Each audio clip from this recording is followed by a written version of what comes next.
Open చేసి రోమీలు రాసిన పత్రిక 12వ అధ్యాయము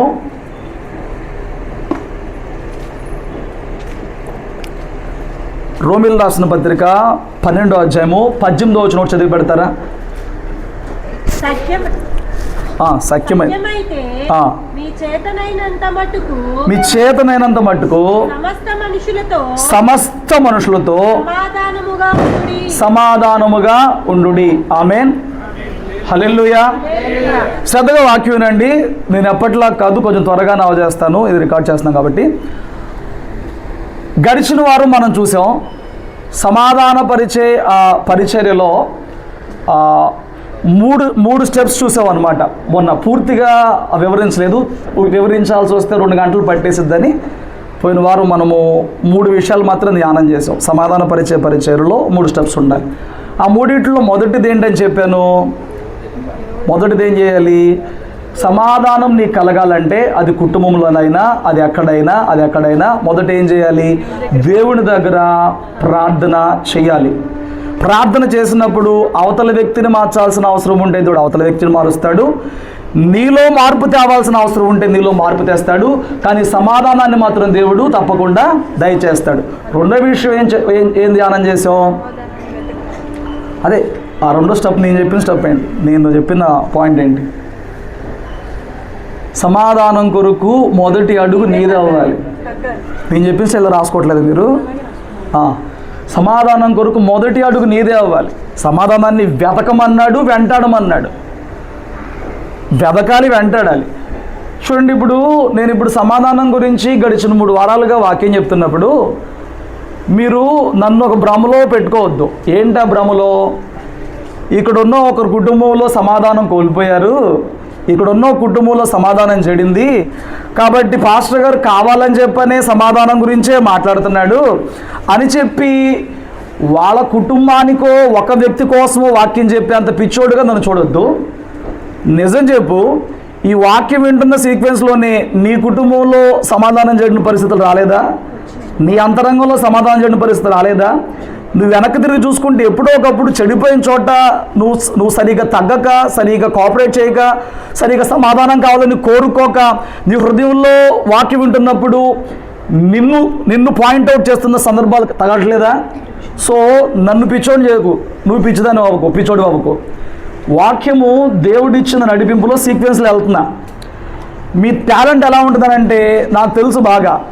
సమాధానం గురించి 3 వారాల నుంచి చెప్తున్నాడంటే అది వాళ్ళకి సమాధానం పోయింది కాబట్టి వాళ్ళ కోసం ఏదో చెప్తున్నాడు వాక్యం అనుకునే వాళ్ళు పిచ్చోళ్ళు. నా కోసం చెప్తున్నాడు, ఇది నేను గుర్తుపెట్టుకోవాలి, ఇది నేను ఉంచుకోవాలి, ఎప్పటికైనా ఇది నాకు దేవుడు ఫలించేలాగా చేస్తాడు, పనికొచ్చేలాగా చేస్తాడని చెప్పని జాగ్రత్తగా దాచుకుని పెట్టుకున్నవాడు బుద్ధిమంతుడు ఈ సన్నిధిలో. స్తోత్రం చెప్పండి. నువ్వు వాక్యం చెప్తున్నప్పుడు ఎదుటోడు కనుకోమాక ఎప్పుడు కూడా. అసలు ఈ వాక్యం సిద్ధపడుతున్నప్పుడు నాలో చాలా లోపాలు నాకు కనిపించినాయి. మీకు చెప్పే కంటే ముందు నాకు కనపడతాయండి తెలుసా? ఇప్పుడు నేను మీకు ఇలా చెప్తుంటే నాకు 3 ఏళ్ళు కనపడతాయి తెలుసా? నేను మీకు చెప్పేటప్పుడు సిద్ధపడుతున్నప్పుడు నాలో చాలా లోపాలు నాకు కనిపినప్పుడు నేను చాలా పశ్చాత్తాపడ్డా. నా దగ్గర లేకుండా మీకు చెప్పడానికి నాకు సరిపోదు కదా. కాబట్టి పిచ్చోళ్ళు అవ్వకండి మీరు. ఎవరి కోసమో ఏ ఒక్క కుటుంబం కోసమో నేను ఎప్పుడు టార్గెట్ చేసి చెప్పాల్సిన అవసరం లేదు. నేను చెప్పాలనుకుంది ఎప్పుడైనా పర్సనల్గా మాట్లాడతా. మీరు ఒప్పుకుంటారా దానికి? మీకు ఎక్స్పీరియన్స్ ఉందా? నేను ఎవరితో ఏదన్నా పర్సనల్గా మాట్లాడేస్తా, పర్సనల్గా చెప్పాల్సిన దానికోసం వాక్యాలు సిద్ధపరుచుకుని వాక్యాలు సపరేట్గా ఎక్కడెక్కడ ఎత్తుక్కుని వచ్చి మళ్ళీ అది వాక్యంలో పెట్టి వాడికి అర్థమైందా లేదా అని చెప్పినటువంటి సాడకు చూసి నాకు అంత చేతగానోళ్ళలాగా దేవుడు నన్నేం పెట్టలా.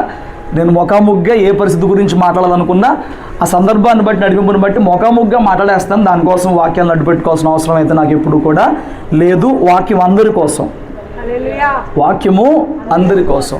సో పోయిన వారం చెప్పిన దాంట్లో 3వ పాయింట్ అంటే మనము సానుభూతి చూపించాలి. అటు పక్కన వ్యక్తి పైన సానుభూతి చూపించాలి. ఇదంతా ఏంటంటే సమాధానాన్ని వెతికి వెంటాడమని ప్రభు వాక్యం చెప్పింది. ఆప్షనల్ కాదండి వాక్యం. ఇప్పుడు ఈ రాత్రి ఈ 3 వారాల నుంచి చెప్పే వాక్యము ఆప్షనల్ కాదు. ఆప్షన్ అంటే ఏంటి? చేద్దాం లేకపోతే లేదు. ఆప్షనల్ కాదండి, ఇది అల్టిమేట్, ఇది ఆజ్ఞ, ఇది చేయాల్సిందే.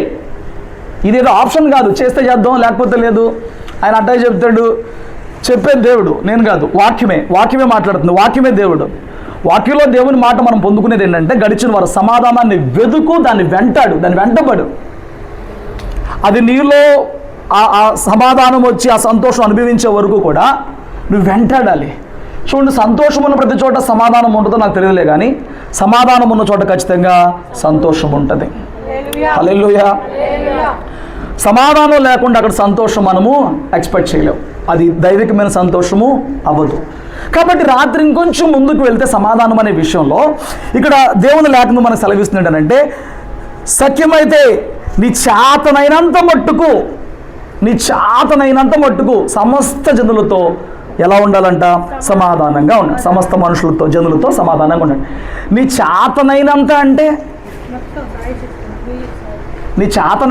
అర్థం ఏంటండి? ఏమండి, నీ చేతనైనంత అంటే అర్థం ఏంటి?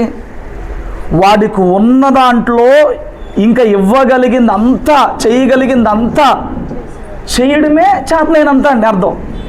అవునా కదా? చేతనైనంత అని అంటే అర్థం ఏంటి? వాడు ఎంత ఇవ్వగలడో ద బెస్ట్ ఇచ్చేయడం అనమాట. ఇప్పుడు ఈ మాటను రాత్రి పట్టుకుందాం. సమాధానం కొరకు యేసు ఏం చెప్తున్నానంటే, సఖ్యమైనంత వరకు నీ చేతనైనంత మట్టుకు సమాధానంగా ఉండమన్నాడు. ఇప్పుడు నేను అడుగుతున్నాను, నువ్వు కొందరితో సమాధానం లేవేమో, ఆ సమాధానం తిరిగి పొందుకోవడానికి చేతనైనంత చేస్తున్నావా? చేయట్లా. చేతనైనంత చేయట్లా. మరి పిలిచానండి, ఆడు వినిపించుకోండి వెళ్ళిపోయాడు. ఫోన్ చేశానండి, ఎత్తలేదు. ఇప్పుడు నీ అహం దెబ్బతింది తప్ప అక్కడ నువ్వు ద బెస్ట్ ఇవ్వలేవని అర్థం కాదు. ఇక్కడ ఏమవుతుంది తెలుసా?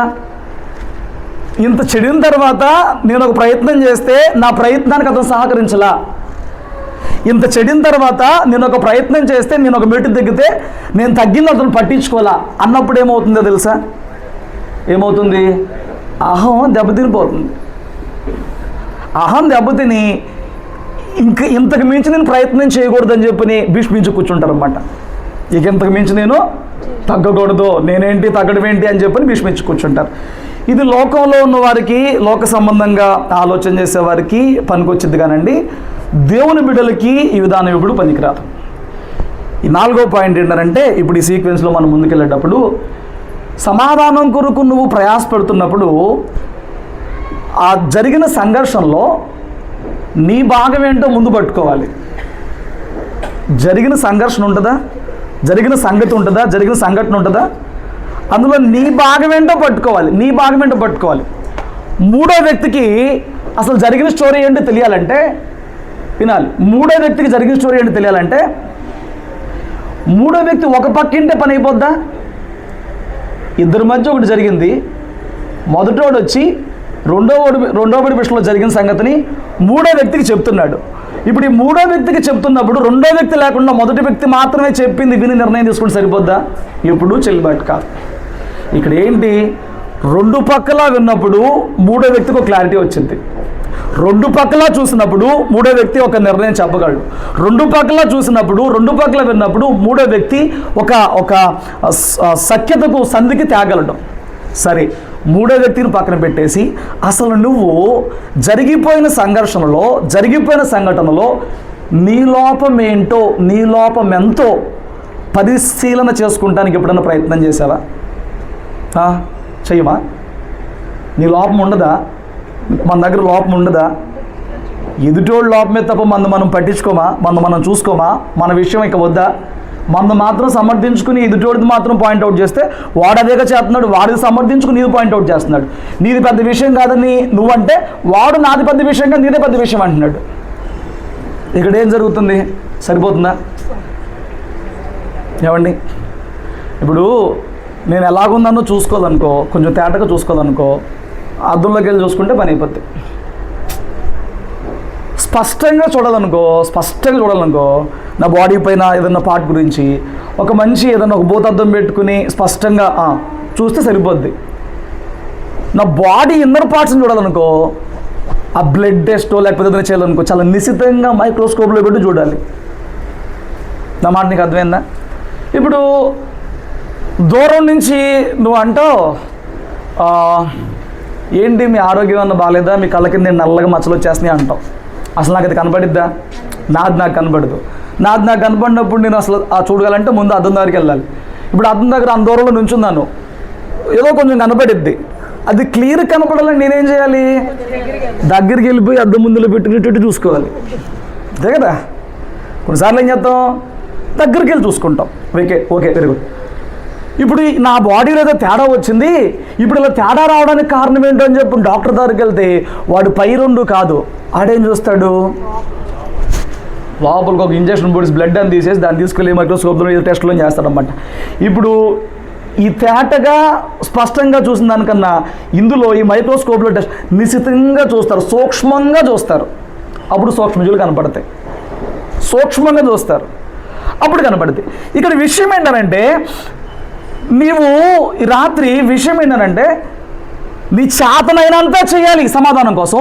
అందులో 4వ భాగంగా నువ్వేం చేయాలంటే నీది ఫస్ట్ పట్టుకోవాలి. నీది పట్టుకోవాలంటే ఎట్లాగా పైపైన దూరం నుంచి చూడడం కాదు, స్పష్టంగా చూడాలి. స్పష్టంగా చూడడం మాత్రమే కాదు, నిశితంగా చూసుకోవాలి. నిన్ను నువ్వు చూసుకోవాలి ఫస్ట్. హల్లెలూయా. నిన్ను నువ్వు చూసుకోకుండా, ఏమండి, నీ లోపం ఏంటో పట్టుకోకుండా, నీ అవిధేయత ఏంటో పట్టుకోకుండా, జరిగిపోయిన సంఘర్షణలో నీ పొరపాటు ఏంటో, నీ యొక్క యామరపాటు ఏంటో నువ్వు గమనించకుండా నువ్వు ఎంతసేపు ఎదుటి వ్యక్తినే దుమ్మెత్తిపోస్తూ ఉంటే సమాధానం ఎప్పటికైనా వచ్చిందా? దేవుడు ఎప్పుడైనా నీలో జోక్యం చేసుకుంటే అవకాశం దక్కిద్దా? చూడండి, మత్తయి సువార్త 7వ అధ్యాయము 3వ వచనంలో ఏమంటున్నాడు, చదవండి. నీ కంటిలోనున్న దూలమునెంచక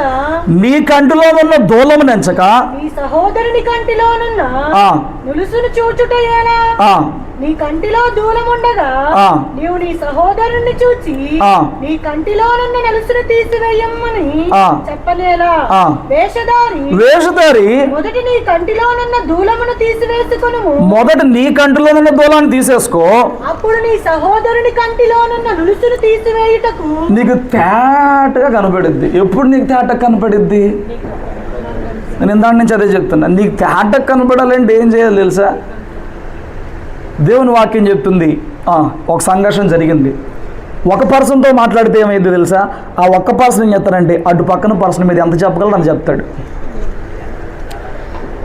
ఇదేమో పంపించి ఆవిడని పిలిచామనుకో, ఇతను ఏం చెప్పాడో అడగకుండానే ఆవిడ తిందాం అనుకో, అసలు ఆవిడ అటు పక్కన ఉన్న ఆవిడ అసలు ఆవిడ వైపు నుంచి 10% తప్పు కూడా చూపించదు.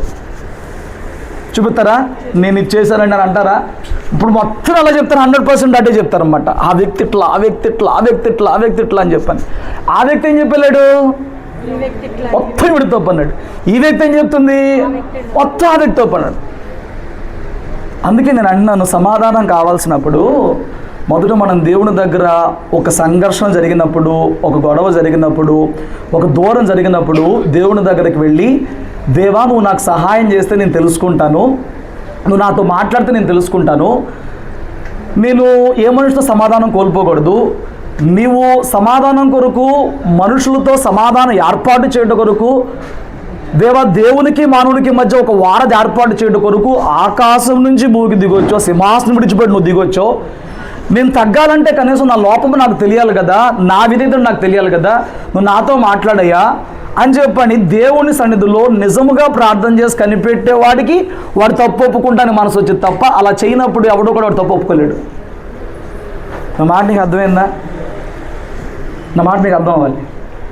నీ తప్పు నువ్వు ఒప్పుకోవాలంటే నువ్వు దేవుని సన్నిధిలోకి వెళ్ళి, సరే ప్రభువా, మనుషులతో నాకెందుకు, నిన్ను నేను పోగొట్టుకోకూడదు, నీ కృప నేను పోగొట్టుకోకూడదు, కాబట్టి అందరితో నేను సమాధానంగా ఉండాలి కదా, సరే ఇప్పుడు నా విధేయత ఏంటో, నా బలహీనత నాకు చెప్పు నాయన అని చెప్పని దేవుని దగ్గర అడిగి, ఆయన చెబితే విని అంగీకరించి, ఆయన ప్రేరేపించినప్పుడు నీ లోపాన్ని తెలుసుకొని సరి చేసుకునే మనసు నీకు రాకపోతే, నేను అంటున్నాను, ఆ ప్రార్థనలో కనిపెట్టి అడగలేకపోతే, ఆ మైండ్ లేకపోతే నీ తప్పు నువ్వు అంగీకరించలేవు, నీ తప్పు నువ్వు ఒప్పుకోలేవు. నువ్వు ఎంతసేపు సమర్థిస్తానే ఉంటావు, అట్లా కాదండి సమర్థిస్తానే ఉంటావు. నువ్వు సమర్థించకుండా నీ పశ్చాత్తాపం గురించి నువ్వు మాట్లాడాలంటే ప్రార్థనలో ప్రభు దగ్గర గడపాలి. సమాధానం కోసం ప్రార్థన చేసే వ్యక్తిగా అవ్వాలి. నీకేమవుతుంది ఎవరి కోసం, ఎవరి వల్ల నీకు బాధ కలిగిందో ఆ విషయం గురించి ప్రార్థన చేస్తున్నప్పుడు హృదయం గట్టిగా అయిపోతుందా, హృదయం రాయిలాగా అయిపోతుందా? వీడి కోసం ప్రార్థన చేసేదేంటి, వీడి వల్ల నేను దుఃఖపడ్డాగా, వీడి వల్ల నేను బాధపడ్డాగా, వీడి వల్ల నేను గాయం పడ్డాగా, అసలు ఈ విషయంలో ప్రార్థన చేసేదేంటి, వాడికి నేను దూరంగా ఉంటేనే మంచిది, వాడికి ఎప్పుడో తెలిసి వచ్చింది. ఇలాంటి మైండ్ ఏమన్నా నిన్ను ప్రార్థన చేయకుండా ఆపేస్తుందా? ఇలాంటి మైండ్ ఏమన్నా నిన్ను ప్రార్థనలో ఈ విషయం గురించి దేవుని దగ్గర అడిగి పోరాడి ఎలాగైనా ఆ సంబంధాన్ని తిరిగి పునరుద్ధరించుకోవడానికి ప్రయత్నం చేయకుండా ఏమన్నా ఆపేస్తుందా నీ హృదయం? జాగ్రత్త, అది మంచిది కాదు. నువ్వు బయటికి బహిరంగంగా చేసిన తప్పేంటో నువ్వు కనిపెట్టగలగాలి.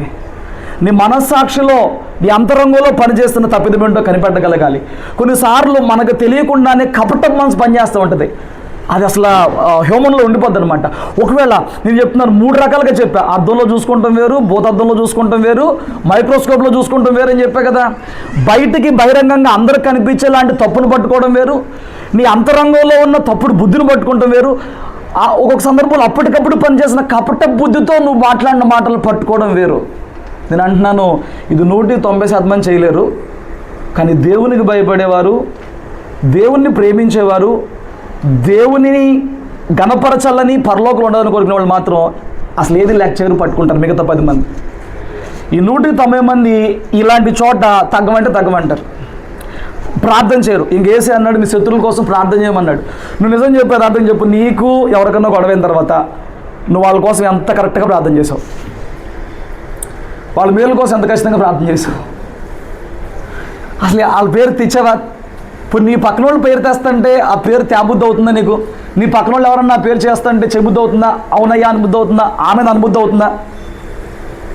ఆ గాయం అడ్డొచ్చేసేసేసి ఏం చేసేదని చెప్పి ఒక ముడుచుకుపోతున్నావా? ఏం జరుగుతుంది? చూడు, నువ్వు ప్రార్థన చేసినప్పుడు దేవుని ఆత్మ సహాయం దక్కినప్పుడు నీ లోపల నీకు తెలుస్తాయి. తెలిసినప్పుడు నువ్వు పాయింట్అవుట్ చేసుకోవాలి. ఏం పాయింట్అవుట్ చేసుకోవాలి? నువ్వు సమస్యగా ఉన్నావా? నీలో ఏమన్నా సమస్య ఉందా? నువ్వు సమస్యగా ఉండటం వేరు, నీలో సమస్య ఉండటం వేరు. ఇప్పుడు ఎవరన్నా ప్రార్థనకు వచ్చారు. ఇప్పుడు కొంతమంది లేట్గా వచ్చారు. వచ్చినప్పుడు మీరు ఒక్కొక్కసారి నాకు వందనాలు చెప్తారు. నేను ఒకవేళ చూడకపోవచ్చు. ఒక పర్సన్ నాకు వందనాలు చెప్పినప్పుడు నేను ఆ పర్సన్ చూడక ఇంకో పర్సన్కి వందనాలు చెప్పాను అనుకో, సాధారణంగా ఆ పర్సన్కి ఏమైంది, ఇంకో పర్సన్కి ఏమైంది, ఫస్ట్ చెప్పిన అతనికి ఏమైంది? నన్ను చూడలేదంటే ఈయనకి నేనంటే ఏంటోగా ఉంది. నేను చెప్పిన వందనాలు చెప్పకుండా ఆయనకి చెప్పాడంటే ఈయనకి మొత్తానికి నేనంటే ఎక్కడో ఇదిగా ఉందని చెప్పని నెక్స్ట్ వీక్ ప్రార్థన మానేస్తారు. ప్రార్థన మానేసిన తర్వాత వెంటనే ఫస్ట్ వీకే నాకేం అర్థం కాదు, ఎవరు రాలేదు వాళ్ళ కోసం ప్రార్థన చేస్తే తేడా కొడితే అప్పుడు పనిలో పడతాను అన్నమాట. ప్రార్థన చేసినప్పుడు నాకు సమాధానం రాకపోతే, జవాబు సరిగ్గా రాకపోతే. ఇప్పుడు ఆ పర్సన్ దగ్గరికి వెళ్ళి అడిగావు అనుకో, ఆ పర్సన్ ఏమంటాడు? మొన్న నీకు వందనాలు చెప్పా, నువ్వేం చేయలా, నాకు చెప్పలా, వాళ్ళకి చెప్పావు. ఇప్పుడు సమస్య నేనే. ఇప్పుడు సమస్య ఎవరు?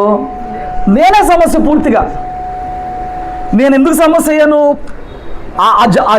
ఆ ఖచ్చితమైన జాగ్రత్త లేకపోవడమో, లేకపోతే అసలు అతను నన్ను నా కంట్లో పడే అంతటి స్థితిలో అతను లేకపోవడం, నేనే సమస్య అయిపోయా చూడకపోవడం. సరే, నాలో సమస్య ఉంటుంది. ఒక్కొక్కసారి నాలో సమస్య ఉంటుంది. నాలో సమస్య ఏంటి? ఇప్పుడు మీరు వచ్చారు, మీరు ఏదో మాట్లాడబోతున్నారు. ఇప్పుడు నేను ఈ ఎక్విప్మెంట్ అందులో పెట్టుకోబోతున్నాను. మీరు ప్రార్థన చేయించుకుంటాకు వచ్చినప్పుడు మీరు ఏదో చెప్పబోతున్నప్పుడు నేను ఈ ఫోన్లో తీసుకుని ఆ బాక్స్ తీసుకుని అందులో పెట్టుకుని సెటప్ చేసుకుంటున్నా. నీ మనసు కనిపించింది నేను చెప్పేసరిగా ఇంట్లా, నేను చెప్పేసరిగా పట్టించుకోవట్లా, కాబట్టి ఇంక చెప్పను అని చెప్పేసి అలిగేసావు. ఇప్పుడు సమస్య నేను కాదు, నాలో ఒకటి ఉంది. ఇప్పుడు నా వరకు ఏంటి? వస్తువుని జాగ్రత్త చేసుకోవాలి. నాలో ఉన్న ఒక ఆలోచన బట్టి, నాలో ఉన్న ఒక తలంపును బట్టి, నాలో ఉన్న ఒక క్రియను బట్టి నీకు అడ్డవుతుందా? నీకు అర్థమవుతుందా? నువ్వు సమస్యగా ఉన్నావా? నీలో ఉన్న ఏదో ఒకటి సమస్యగా ఉందా? ఆ సంఘర్షణకి, ఆ గొడవకి, ఆ వ్యాజ్యానికి నీలో ఉందా? నువ్వే సమస్యవా? సమస్య నీలో ఉందా? నీలో ఒక లోపం కనబడుతుందా? లేకపోతే నువ్వే సమస్య కొన్నా? అసలు పూర్తిగా నీ పేరే అడ్డైపోయిందా? నువ్వే అడ్డైపోయావా? ఆ పర్సన్కి అసలు నీ పేరు చెప్తేనే ఏదో తేడా వచ్చేసేలాగా అయిపోయిందా? పరిశీలన చేసుకోవాలి. సమస్య లేకపోతే నాలో ఉన్న సమస్య, నేనే సమస్య, నాలో ఉన్న సమస్య మనం కనిపెట్టుకోవాలి, మనం ప్రార్థన చేసుకోవాలి. ఇప్పుడు సమాధానం కోసం ముందుకు వచ్చినప్పుడు నీ పంతం ముఖ్యమా, నీ పంతమే ముఖ్యమా, నీ కోపమే ముఖ్యమా, నీ మాటే ముఖ్యమా, సమాధానం ముఖ్యమా? నువ్వు సమాధానం ఇక్కడ కరెక్ట్గా చెప్పావు, నాకు జీవితాల్లో ఏముంటుంది చెప్పు? నీ పంతమే ముఖ్యం. నేను లోకస్తులకి ఎవరికి చెప్పట్లేదండి వాక్యం, దేవుని బిడ్డలకు చెప్తున్నాను అచ్చంగా. మనకు కావాల్సింది ఎప్పుడు సమాధానమే. దేవుని బిడ్డలకు ఉండాల్సింది అదే. సమాధాన పరిచేవరే ధన్యులు. ఆయన సమాధానకర్త అయి ఉన్నాడు, పరిచేవాడు ఆయన కుమారులు అయి ఉన్నారు. సో ఇప్పుడు సమాధానం పడాల్సి వచ్చినప్పుడు కొన్నిసార్లు పంతం ముఖ్యం అన్నమాట. ఏంటి, కొంతమంది పంతం ఉంటుంది అనమాట. వాడు ఏదో సాధించాలనుకుంటాడు. పంతముతో సమాధానాన్ని ఎప్పుడు కూడా సంపాదించడం. రోజు ఒక ఇంట్లో వాళ్ళ ఆవిడికి వాళ్ళ ఆయనకి గొడవైందంట, బాగా గొడవైపోయిందంట. గొడవైపోయిన తర్వాత మొగుడు బయటికి వెళ్ళాడు. పెళ్ళానికి ఇప్పుడు పంతం వచ్చేసింది. పంతం పట్టేసింది. ఏం పంతం పట్టింది? మా ఆయనట్టు చేస్తాడు, నేడిపించాలని చెప్పి చదువుకున్నావిడంట. అసలు ఇది అంత తలకే నొప్పి చదువుకున్న వాళ్ళతో. టిక్ టాక్ ఫోన్ తీసింది, టక్ ఓలా ఓబర్ ఏదో బుక్ చేసేసింది. అది ఎవడో వచ్చాడు, బైక్ వేసుకొచ్చాడు, ఎక్కేసింది, పుట్టింటికి వెళ్ళిపోయింది. చాలా దూరం అంట, వెళ్ళిపోయింది. అయినా మొగుడికి ఆ రాత్రి ఏమైందో తెలీదు. ఆ రాత్రి పెళ్ళం కనపట్టలేదు, వీడు ఫోన్ చేయలేదు. తెల్లారి ఆ తల్లి ఏం చేసింది? పాస్టర్ గారికి ఫోన్ చేసిందంట. కొన్ని సందర్భాల్లో పాస్టర్ గారిని భలే వాడుతూ ఉంటారే, హెల్ప్ లైన్ అంట. పాస్టర్ గారికి ఫోన్ చేసింది. ఫోన్ చేసి ఏం చెప్తుంది? మరి మీకు ఒక విషయం చెప్పాలి. ఏంటమ్మా? అది నాకు మా ఆయన గొడవ వచ్చింది, నా కోపం వచ్చింది, మా పుట్టింటికి వచ్చా. అమ్మో రాత్రిపూట ఎట్టకి వెళ్ళావమ్మా, అంత దూరం ఎట్లా వెళ్ళావు అని చెప్పానంటే, ఆయన బుక్ చేశాను. నువ్వు బుక్ చేసిన మాట బాగుంది, అసలు ఆ వచ్చిన నుండి ముక్కు మోతని ఎట్ట నమ్మావు? ఎట్టగా నమ్మా, నేనైనా ఆలోచించలా. అర్ధరాత్రి కదా ఏమైనా జరిగితే ఏమేదానివి? నేను అవన్నీ ఆలోచించదండి, ముందు అర్జెంటుగా మా ఆయనకు దూరంగా వచ్చేయాలనుకున్నాను, వచ్చేసాను. ఓకే, బాగానే ఉంది. సరే ఇప్పుడు ఏం చేద్దాం అనుకుంటున్నావు? మీ ఆయనతో ఉండవా, మీ ఆయనతో కొనసాగవా అని చెప్పిన అడుగుతాను. ఆ అమ్మాయి అంటుందంట, నేను బాగా ఆలోచించాను, నేను వదిలేస్తాడు ఇంకా హ్యాపీగా ఉంటాడు, కొన్ని రోజులు మళ్ళీ పుట్టింటికి వస్తాను, వాటికి నెమ్మది లేకుండా చేస్తా, రోజు ఏడిపించి తింటానంటుందంట. ఏం చేస్తుందంట? పంతం పట్టింది. ఇప్పుడు ఏం పంతం పట్టింది? నాకు బాధ కలిగించిన వాడు ఇక రేపు నుంచి సంతోషంగా ఉండడానికి వీలు. అది మొగుడైనా ఎవడైనా. దేవుడు ఎందుకని పెళ్ళిళ్ళు చేస్తున్నాడు? ఏమంటే భార్య కోపం వచ్చినప్పుడు భర్త తగ్గకపోతే, భర్త కోపం వచ్చినప్పుడు భార్య తగ్గకపోతే ఏ కుటుంబం కట్టబడిద్దండి? అసలు ఏ కుటుంబమైనా, లోకంలో ఉన్నదైనా దేవుల్లో ఉన్నదైనా కుటుంబం కట్టబడిద్దా? కొందరు పంతం పట్టేస్తే, నన్ను మా నాన్న ఎప్పుడో ఒక మాట లేదు, నువ్వు నన్నట్ట చెయ్యెత్తావు, కొట్టావు, అప్పుడు తప్పు మీ నాన్నది. తప్పు చేసినప్పుడు సరి చేస్తానికి దెబ్బ కొట్టకపోవడం, అరవకపోవడం, కసరకపోవడం తప్పు మీ నాన్నది. వాడి తప్పు ఎందుకైంది? నువ్వు తప్పు చేసినప్పుడు ఇది తప్పమ్మా అని చెప్పి నీ తండ్రి గద్దించుంటే, భర్త గద్దిస్తుంటే మా నాన్న గద్దించాడు కదా అనే మనసు నీకు ఉంటుంది. లేకపోతే ఏమంటావు? మా నాన్న ఎప్పుడు ఏమనలేదు, మీ నాన్న ఎప్పుడు ఏమనలేదు అంటే అధికారం చేసి ఈరోజు జడగొట్టాడు. ఇప్పుడు వీళ్ళకి ఎక్కడి నుంచి వస్తుంది కోపం? మా అమ్మ ఎప్పుడు నన్ను ఏమనలేదు, మా నాన్న ఎప్పుడు ఏమనలేదు. మరి మీ సంగతి నాకు తెలియదు. మా నాన్న అయితే చిన్నప్పుడు, మా అమ్మ అయితే నన్నైనా, మా అక్కైనా సందర్భం వచ్చిందంటే ఇరగొట్టేసేవాళ్ళు. సందర్భం ఉంటే చాలు ఇరగొట్టేసేవాళ్ళు. అసలు మా నాన్నకైతే మరీ మెంటలు, చేతికి ఏది దొరికితే ఇది ఇసిరేసేవాడు. అది పేట, చాట, తపేళ ఏడు సంబంధం లేదు, దొరికితే ఇసిరే పడేసేవాడు. అప్పుడు మాకు అర్థం, సామాన్యం కోపం అది ఇసిరేవాడు. అప్పుడు అర్థమయ్యేది, ఏదో చేసాము తప్పు, ఆ చేసిన తప్పుకి ఈయన కోపం వచ్చింది, కాసేపు దూరంగా ఉందాం, తర్వాత అర్థం చేసుకుందాం తప్పు ఏంటని చెప్పి బిక్కుమని భయం వచ్చేది. తల్లిదండ్రుల దగ్గర నుంచి ఆ భయము లేకపోతే, ఆ బెదురు లేకపోతే పెద్దయినాక అటు పక్కన పర్సన్ గద్దిస్తున్నా, కోపడుతున్నా, బాధపడుతున్నా మనకేం తెలిసిద్దండి? చిన్నప్పటి నుంచి అనుభవం లేకపోతే అంతా వాడు చెప్పినట్టుగా చేపిస్తే పిల్లలు ఎట్ట అడిగితే అట్ట చేపిస్తే అసలు వాళ్ళకి మనం తప్పు చేసినప్పుడు ఎదుటి వ్యక్తి గద్దిస్తారు, కోపడతారు, భయపెడతారు, లేదా బాధపడతారు అనేవి వాళ్ళు చిన్నప్పటి నుంచి పెళ్ళయ్యేదాకా వాళ్ళకి తెలియకపోతే, ఈ పెళ్ళినాక ఆ భార్యాభర్తల మధ్య ఇలాంటివి వస్తే ఏమనుకుంటారు? ఎప్పుడు చూస్తే ఏడుతో కూర్చునిద్దండి, ఎందుకు ఏడుస్తావు? నువ్వు చేసింది నచ్చలా, నువ్వు చేసింది బాధ కలిగింది, నువ్వు చేసింది కుటుంబానికో కుటుంబ ఆర్థిక పరిస్థితులకు నష్టం కలిగించేలాగా ఉంది కాబట్టి నీ భార్య అలిగేసి మూలను కూర్చుంది. ఇది నీకు చిన్నప్పుడు మీ అమ్మ ఎప్పుడన్నా అలా అలుగుతావో బాధపడతావో, నువ్వు చేసిన పనులకి ఆవిడ ముడుచుకుపోవడమో నువ్వు చూస్తున్నట్టు తెలిసింది భార్యకి ఇప్పుడు కోపం వచ్చింది, బాధ వచ్చిందని. నా మాటలు అర్థమవుతున్నాయి కదా?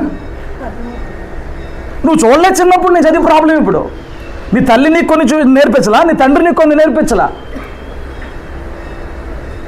తండ్రి కూతుర్లు అంటే మరీ ఇష్టం అంట, తల్లి కొడుకులు అంటే మరీ ఇష్టం అంట. మీ ఇష్టాలు మీరు ఉంచుకోండి కానీ మంచిగా పెంచండి. మన గ్రూప్లో ఒకటి పెట్టని చూసారా? నేను మళ్ళీ చెప్తున్నా, కొడుకులని లేదు, కూతుర్లని లేదు. దేవుని భయంలో కుటుంబ విలువలతో పెంచకపోతే ఇద్దరిలో నువ్వు ఎవరి మీద ఎక్కువ ఆశ పెట్టుకుని ఆ కొడుకైనా ఏడిపించేస్తాడు, కూతురిని ఏడిపించేది. మీరు సోకాళ్ళు కబుర్లు చెప్పొద్దు, కంటే కూతుర్ని కనాలి, కొడుకు కంటే కూతురే బెటరు, వీళ్ళు కట్టినోళ్ళు వాళ్ళు ప్రేమ చూపించేవాళ్ళు, ఈ సోది కబుర్లు నా దగ్గర చెప్పమాకండి. మీరు దైవ భయంలో పెరిగితే కూతురు కంటే కొడుకు చాలా బెటరు. దైవ భయంలో పెరగాలే కానీ. అలాంటి వాళ్ళు ఎంతమంది ఉన్నారు. మీరు ఎందుకు కొడుకులు తీసి పెడుతున్నారు? అట్లాగా లేని ఆప్షన్ కూడా హృదయంలో పెడతారు కొంతమంది. మీకు తెలుసా ఎలా పెడతారు చెప్పనా? నువ్వు చూడమని మాకు ఇప్పుడే తెలుసురా, ఆడికి 16-17 ఏళ్ళు ఉంటాయి, ఆడికి 13-14 ఏళ్ళు ఉంటాయి, ఆడప్పుడే ఎంటర్ అవుతూ ఉంటాడు, వాళ్ళకి వీళ్ళు చెప్తూ ఉంటారు, నువ్వు చూడమని మాకు తెలుసురా, నీ మీద నాకు నమ్మకం లేదురా, నువ్వు పెద్ద నాకు చూస్తావని ఆశ లేదురా, నువ్వు ఇప్పుడే చెప్పేసి వాడు ఫిక్స్ అయిపోతాడు. మా అమ్మకి ఎప్పుడూ ఆశ లేదు, అది చిన్నప్పుడు నేను చెప్పింది. ఆడు ఎందుకు చూస్తాడు? ఇంకా పెచ్చతనం కాకపోతే ఏంటండి అది? మాకు అటు చెప్పలా. నాకు తెలిసింది ఎప్పుడూ ఒకటే, ఏంటి తెలుసా? నాకైతే మా అక్క సంగతి తెలియదు కానీ, మా అక్క సంగతి ఏంటో నాకు తెలియదు కానీ, మా అక్క హృదయం ఏంటో, నా తల్లిదండ్రులు నేను ఒక్కడనే కొడుకుని వాళ్ళు మరణించే వరకు, నిన్నంత వరకు వాళ్ళ కొద్దు లేకుండా చూసుకోవాలి. నా హృదయం అయితే అదే, నాకు తెలిసిందైతే అదే, నేను నేర్చుకుంది అయితే అదే, నేను నేర్చుకుంది అదే.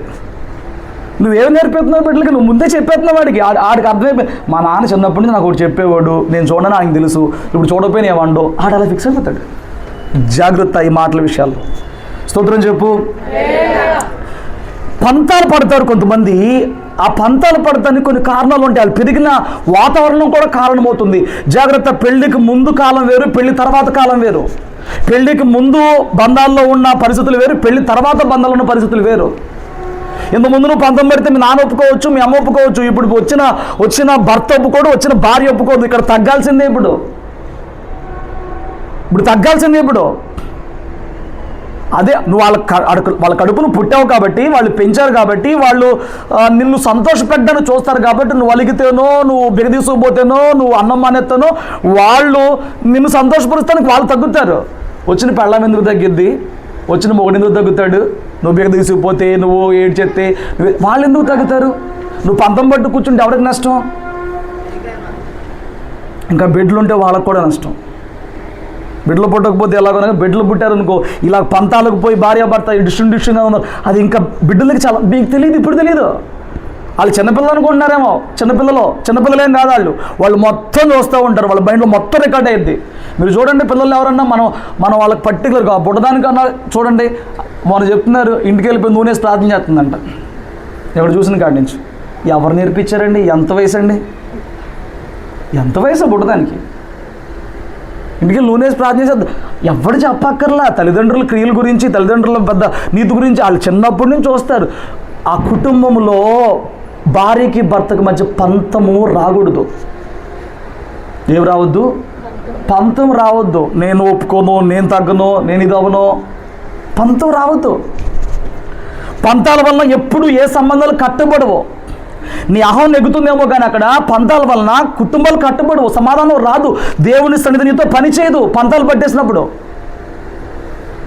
నువ్వు నలుగురిలో నవ్వులు పడైనా చులకనైనా ఏం పర్లేదు, నువ్వు పంతాన్ని మాత్రం పట్టుకుని కూర్చుంటే ఆ బంధం కొనసాగదు, దేవుని అనుబంధం నీతో కొనసాగదు. జాగ్రత్త. హల్లెలూయా. నువ్వు నీ పంతం ముఖ్యం అనుకుంటావా? బంధం కొనసాగించాల్సి వచ్చినప్పుడు తగ్గుతావా?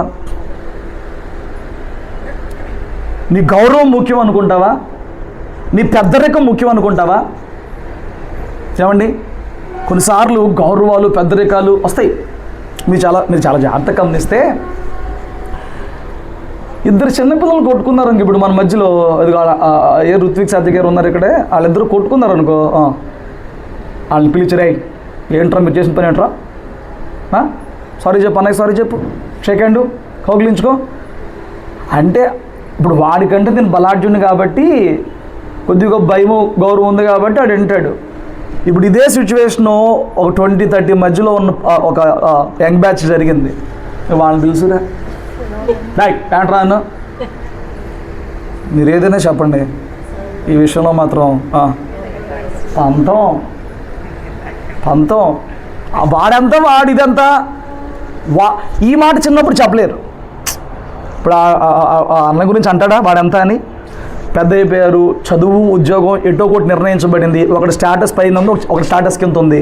ఇప్పుడు స్టేటస్ పైన ఉన్నోడు కింద ఉన్నోడు ఏమంటాడు, వాడంతా వాడిదంతండి, ఇప్పుడు ఏంటంట వాడు నాతో మాట్లాడుతుంది నష్టమా, వాడు నేను ముఖం చూసుకుని నష్టమా, సరే వాడు నీకన్నా అన్ని విధాలుగా స్థాయిలో స్థితిలో తక్కువ ఉన్నాడు కాబట్టి వాడు మాట్లాడకపోతే నీకు నష్టం లేదు. ఒకవేళ నీ బంధువుల్లో ఎవరన్నా ఒక మంచి క్యాడర్లో ఉంటే, ఒక ఎమ్మెల్యే స్థాయిలోనో లేకపోతే పంచాయతీలో ఏమంటారు ప్రెసిడెంట్ కానీ ఎవరన్నా ఉన్నారనుకో, ఏదో ఒక విషయంలో అపార్థం జరిగి వాళ్ళు మాట్లాడడం మానేశారనుకో, నేను అంటున్నాను అంతే రోషంగా అంతే ధిక్కరంగా అంటావా? ఏంటి ఇప్పుడు మాట్లాడపోతే అని వచ్చిందా అంటావా? అనవు అనవు. ఎందుకనవు? నీకన్నా వాడు ఎందులోనన్నా తక్కువ వాడైతే నాకేం కర్మ పట్టింది ఆడికి నేను సారీ చెప్పడానికి, వాడి దగ్గరికి నేను వెళ్ళటానికి నాకు దిక్కు లేదా? ఇవన్నీ లోకంలో పనికొస్తాయి. నీకు దిక్కు ఉంది, మొక్కు ఉంది, అన్నీ ఉన్నాయి, కానీ దేవుడు నీతో ఉండాలో వద్దా? నువ్వు ఈ బిళ్ళప్పుడు ఎక్స్ట్రా మాటలు మాట్లాడుతావద్దు, గట్టి ముక్కు మూతే 5 నిమిషాలు నీ ప్రాణం పోయిద్ది, నువ్వేం దిగిరాలి పెద్దగా. నాకేం కర్మ పట్టింది, ఆడే రావాలి ఎప్పటికైనా, వాడే పశ్చాత్తపడ. నువ్వు ఎదిగిన స్థితిలో ఉన్నప్పుడు, నువ్వు ఆత్మీయంగా దేవునితో ఉన్నత మెట్లు నడుస్తున్నప్పుడు నువ్వే తగ్గాలి. ఇక్కడ విషయం లోక సంబంధమైన ఎవరు పేరు ఇదైద్ది దాని గురించి కాదు, దాని గురించేం కాదు ఇక్కడ. అంటే నీకంటే తక్కువ ఉన్నోడిని అయితే మాత్రం మాడపోతే పోనీ అంటావు, నీకంటే ఎక్కువ ఉన్నోడిని అయితే మాత్రం ఎవరి ద్వారానో ఏం జరిగిందోనండి మరి మొన్నటి నుంచి మాట్లాడట్లా, అసలు ఏం జరిగిందో తెలియతే మేము సరి చేసుకుంటాను అంటే, ఒక స్టేటస్ క్యాడర్ పైన ఉన్నోడితోనైతేనే ఇట్లా వెళ్తావా? కింద నీకు అసలు అన్నిటికి దేనికి వాడికి ఎప్పుడు అవసరం పడ్డోడు, వాడి వల్ల నీకు ఎటువంటి ఉపయోగం ఉండదు, వాడే నా కాళ్ళకు రావాలి అనుకుంటే మాత్రం నువ్వు రోషంగా మాట్లాడతావా, పంతంగా మాట్లాడతావా? జాగ్రత్త. ఒకసారి లోతుగా పరిశీలన చేసుకుని హృదయం వెళ్ళాలి. వాడైనా వీడైనా దేవుణ్ణి బట్టి సమాధానం రావాల్సిందే. వాడైనా వీడైనా ఎవడైనా, వాడు మార్కెట్లో నెత్తి మీద 10 రూపాయలు పెడితే కొనడానికి ఉపయోగం లేనివాడైనా, వాడు ఇదిలిస్తే 10 మంది పోషించబడేవాడైనా, ఇద్దరిలో ఎవరితో నీకు చెడుతున్నా ఎలాంటి వాడైనా మొదటి స్టెప్ నువ్వే సమాధాన పడటానికి నీ దగ్గర ఏముందో చూసుకుని ముందు అడుగు వేయాల్సిందే. నా సొంత కవిత్వాలు ఏం కావు, దేవుని వాక్యాన్ని మాట్లాడుతున్నా. హల్లెలూయా. ఈ నా గవర్నమెంట్ ఒకసారంట పాపం ఈ పల్లెటూరులో ఎలా ఉంటుందనంటే, పెద్దలు ఉంటారండి ఇప్పటికీ చాలా మారుమూలగా ఉన్న ప్రాంతాల్లో చాలా పెద్ద సెటిల్మెంట్లు కూడా పంచాయతీలో వెళ్ళిపోతాయి. కొందరికి పంచాయతీలో పెద్దలు ఉంటారు, కొందరు కులంలో పెద్దలు ఉంటారు. మరి నాకెప్పుడు మా ఫ్యామిలీ వైజ్గా కానీ నాకు వచ్చి ఇప్పుడు ఇంతకాలంలో కానీ ఎప్పుడు ఈ కులపు వైపు నుంచి పెద్దల వైపు నుంచి ఎప్పుడు నేను చూడలేం. మరి వాళ్ళు నిజంగా ఎలా ఉంటారో నాకు తెలియదు. అంటే వాళ్ళు వచ్చిన సమస్యని నా కుటుంబంలో సమస్య అనుకుని వాళ్ళ ఇరుపక్కల కూర్చోబెట్టి నిజంగా వాళ్ళని సెటిల్ చేసేలాగా ఉంటారో, జరిగిన సమస్యని క్యాష్ చేసుకుంటానికి మరియు తాయిలాలు ఉంటాయంట వాళ్ళకి పెద్దలు వస్తే. ఏంటో మరి అక్కడ కుటుంబాలు నాశనం అయిపోతుంటే వీళ్ళకి తాయిలాలు కావాలి. అర్థమైందా మీకు? ఒక పక్కన కుటుంబం నాశనం అయిపోతుంది, ఇప్పుడు వద్దొచ్చాడు దీనికి కావాలి, ఆడు వెళ్ళే లోపు ఇది మంచిగా పెట్టాలన్నమాట, వెళ్ళేటప్పుడు దీని నిండా పెట్టాలన్నమాట. ఏంది? ఓ పక్కన కుటుంబం పాడైపోతుంది, ఓ పక్కన అన్నదమ్ములు పాడైపోతున్నారు, ఓ పక్కన అత్తకోళ్ళు పాడైపోతున్నారు, ఆ పక్కన సంబంధాలు తెగిపోతుంటే వీడు మాత్రం నా స్టేటస్ అంటాడు. వెళ్ళారంట గొడవ, భార్యాభర్త వెళ్ళారు, పంచాయతీలో తెగలేదు అయిపోయింది. పంచాయతీలో తెగలేదు కానీ దేవుడికి రూపాయలు సెట్ అయిపోయారు. ఆ పెద్దల్లాగా రావలేదు కానీ సెట్ అయిపోయారు, బాగున్నారు. పోలీసుడు ఇంటికి వచ్చాడంట. పోలీసుడు ఇంటికి వచ్చాడు, ఏంట్రా బాబు అని చెప్పి అనుకుంటే రమాట జాగ్రత్తను పోలీసుడు ఇంటికి వచ్చాడు ఏంటని చెప్పి అడిగితే ఏంటని అంటే ఫలానా పేరు మీరేనా? మేమే. భార్య భర్తే కదా? అవును. మీ ఇద్దరు గొడవైందా? అయ్యింది. పంచాయతీకి వెళ్ళారా? వెళ్ళాము. అయితే మీరు స్టేషన్కి రావాల్సి ఉంది. పంచాయతీకి వెళ్ళాము కానీ ఇప్పుడు సెట్ అయిపోయాం కదండి అని అంటే సెట్ అవ్వడమే ప్రాబ్లం. మీరంట పెద్ద దగ్గరికి వెళ్ళారంట, పెద్ద దగ్గర సెట్ అవ్వలేదంట, పెద్దకి చెప్పకుండా, పెద్దకి సమతం లేకుండా, పెద్ద సమక్షంలో కాకుండా మీకు మీరే సెట్ అయిపోయారంట. ఆ పెద్ద వచ్చి ఇప్పుడు కేసు పెట్టాడు. మీకు అర్థమైందా? వాడికి ఏం కావాలి? నా పెద్దరికము, నా గౌరవము. ఇవన్నీ చూసుకుంటే సమాధానం ఏ పూటన్నా వచ్చిద్దా? ఎప్పటికన్నా వచ్చిద్దా? నీకు అలాగేమన్నా ఉందా? నేనేంటి, నా స్టేటస్ ఏంటి, నా రేంజ్ ఏంటి ఉందా? దేవుని కృప నాకైతే ఉండదండి. మన జీవం ఏ పాటిది? ఇంతలో కనపడితే అంతలో మాయమైపోయే ఆవిరి లాంటిది మన జీవితం. ఎంతకాలం ఉంటామో తెలియదు. ఆ గోతులోకి వెళ్ళిపోయే మూమెంట్లో ఆ మనిషి మీద ఎవరికన్నా కోపం వచ్చిద్దా? అప్పుడు పాకు చూపించినోడు అప్పుడు వచ్చి ప్రేమ చూపిస్తాడు, అయ్యో ఎంత మంచోడు అని చెప్పి. అదేదో ముందే ఆడవచ్చు కదా. అది కపటమైద్ది కదా. ఇప్పుడు గోతులోకి వెళ్ళక ముందు వరకు వాడు చెడ్డోడని చెప్తాడు, గోతులోకి వెళ్ళినప్పుడు కూడా చెడ్డోడని చెప్పాలి నువ్వు. అదేంటి మరి? అవి ఎంత తెలివితే అట్లా చచ్చిపోయినా మాత్రం వాడు మంచోడు అయిపోతారంట, వాడు దేవుడు అయిపోతారని దండం పెట్టేస్తారంట. ఎలాగా? ఆ చావు ఎప్పుడు వచ్చిందో తెలియదు కాబట్టి ఉన్న కొన్నాళ్ళు దేవుణ్ణి కలిగి ఉన్న మనము లోకానికి సమాధానంగా ఉండాలిరా బాబు. చూడండి మా ఇంట్లోనూ ఎన్నో ఉన్నాయి, కానీ మేము ఎంత సమాధానంగా ఉంటామో చూడండి రా అని చెప్పని నీ జీవితం, నీ కుటుంబము లోకానికి సాక్ష్యము మాదిరి ఇవ్వాలంటే నువ్వు నీలో ఉన్న ఈ లోపాలన్నిటిని వదిలేసుకోవాలి. నువ్వు పరిశీలన చేసుకోవాలి. నీ పంతమో, నీ పెద్దరికమో, నీ గౌరవమో, నీ విధానమో ఏవైతే ఉన్నాయో వాటి విషయంలో తగ్గాలి. స్తోత్రం చెప్పు.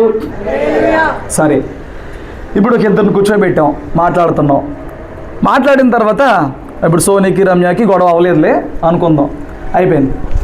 ఇప్పుడు మాట్లాడాం. మూడో వ్యక్తి నేను ఉన్నాను. మూడో వ్యక్తి నుండి ఇదిగో ఎంతైనా ఆవిడ చెప్పిన దాన్ని బట్టి నీ దగ్గరే ఉంది, నీది తప్పు అని దేవుడు పాయింట్అవుట్ చేసినా, సేవకుడో మధ్యవర్తితో పాయింట్అవుట్ చేసినా నువ్వు ఇప్పుడు ఎలా స్పందిస్తావు? పరిశీలన చేసుకోమన్నా చేసుకుంటున్నావు. ఈ సమాధానం నీకు ఏది అడ్డుపడుతుందో చూడు. ఈ అడ్డుపడుతున్న విషయాన్ని దేవుడు చూపించినా, సేవకుడో మధ్యవర్తి ఎవరో చూపించినా నువ్వు తిరిగి ఎలా రియాక్ట్ అవుతావు? ఎలా స్పందిస్తావు? నీ లోపం తెలిసిందండి, ఇప్పుడు తెలిసినప్పుడు ఎలా స్పందిస్తావు?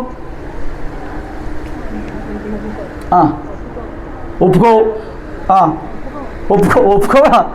అది ఆ స్పందన ఎలా ఉంటుంది? సున్నితంగా ఉంటుందా? సరేలేండి నాదే తప్పు అంటారా? పోనీలేండి.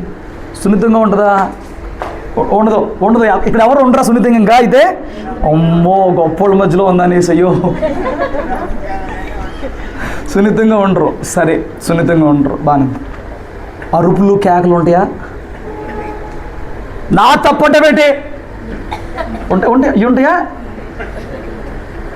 నా తప్పంటే పెట్టి నేనే కనపడుతున్నానా? దాన్ని కనపడలేదు మీకు? మీరు ఎన్నైనా చెప్పండి అయ్యా, దీన్ని ఒప్పుకోను. ఈ మ్యాక్సిమం ఇలాంటివే ఉంటాయి. ఆ మూడో ఓడు ఎదవా, ఆ మధ్యలో ఉన్నోడు ఎదవే అండి. ఎన్నిరాళ్ళు మీకు తెలుసలేదు, నాకు తెలుసు ఇలాంటి కోటాలు. ఇద్దరిని కూర్చోబెట్టి మాట్లాడితే మీకు ఉందలేదు, నాకు తెలుసు కూర్చోబెట్టి మాట్లాడితే ఎలా ఉంటుందో. వాళ్ళ దృష్టిలో నువ్వు ఎంతో గొప్పోడు అయితే తప్ప అలా అక్కడ తగ్గరండి. వాళ్ళ దృష్టిలో నువ్వు దేవుడు తర్వాత దేవుడు అవ్వాలి, అప్పుడు తప్ప వాళ్ళు సరే మీరు చెప్పారు కాబట్టి అనే మాట అనరు. తెలుసా? పిలవడం ఏమో అట్లా పిలుస్తారంటే మరి సేవకులు కదా మీరు వస్తేనే కొంచెం బాగుంటుంది అని చెప్పని చక్కగా పిలుస్తారండి. బలిపోసం ఏం కాదులే కానీ చక్కగా పిలుస్తారండి. మీరు ఉండండి మరి అని అంటారు, చక్కగా పిలుస్తారు, మంచిగా పిలుస్తారు. వెళ్ళంగానే కాఫీయా టీయా అంటారు, స్నాక్స్ అంటారు, ముందు అవి పెడతారు. ఓకే, అయిపోయింది. ఇప్పుడు నెక్స్ట్ ఏంటి? ఇక అటొకళ్ళు ఇటొకళ్ళు మొదలు ఇటు మొదలు మొత్తం విన్నాం. ఈ పిలిచింది ఎందుకు? నేను చెప్పేది నువ్వు అంగీకరించడానికి ఇష్టమైతేనే కదా పిలవాలి. మూడో వ్యక్తి చెప్పేదానికి నువ్వు సమ్మతించలాగైతేనే మూడో వ్యక్తిని పిలవాలి. అంటే ఎక్స్పెక్టేషన్ అంటే మూడో వ్యక్తి వచ్చినప్పుడు నాకు అనుకూలంగా చెప్తాడేమో అనుకున్నారు. అనుకుంటారు కొందరు. ఈ మూడో వ్యక్తి వచ్చి అంటే ఇప్పుడు తన దృష్టిలో తందే న్యాయం అనిపించింది, అయిపోయిందా నువ్వు చెప్పేది, ఇప్పుడు నేను చెప్తాను అంటారు అనేసేసేసి మొత్తం చెప్పి ఇప్పుడు చెప్పండి అంటారు. ఈడే సాధించేసినట్టు. ఇప్పుడు రెండు పక్కల విన్నాం కదా, నీది నువ్వు చెప్పేసి ఇప్పుడు చెప్పండి అని అంటే ఆ చెప్పినప్పుడు లేదు సరిగా అర్థం చేసుకో నీదే తప్పమ్మా అని చెప్పావు అనుకో, నువ్వు ఎలా రియాక్ట్ అవుతావు? మీరు చెప్పేది నేను ఒప్పుకోనండి. ఒప్పుకోని కాడికి ఎందుకు పిలుస్తున్నావు?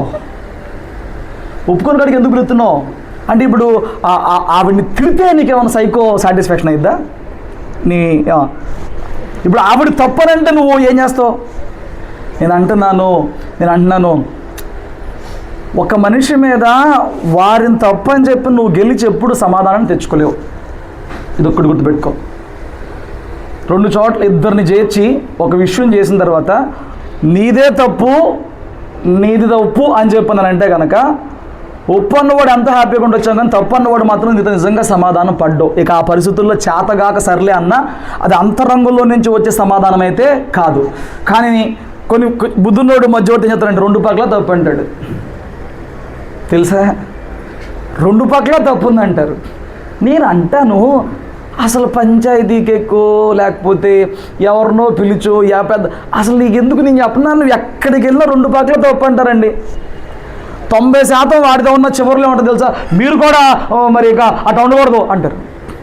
మీరు కూడా అట్లా ఉండకూడదని నీకు పాయింట్ చెప్పాడంటే నీ తప్పు అక్కడ. నాకు అర్థమైందా? ఇప్పుడు ఆ మాట అన్నప్పుడు అటుపక్కన వ్యక్తికి ఎలా ఉంటుంది, వాడికి చెప్పారు. ఇప్పుడు ఇద్దరికీ ఏంటి సమాధానం కోరి సమాధానం కోసం సమాధానం పడ్డం కాదు, పంతానికి పోయి ఎవరి వాదన గొప్పదో అని చెప్పని ఆ పంతానికి పోయి సమాధానం అన్నమాట. ఇది నిలవదు, ఇది ఉండదు.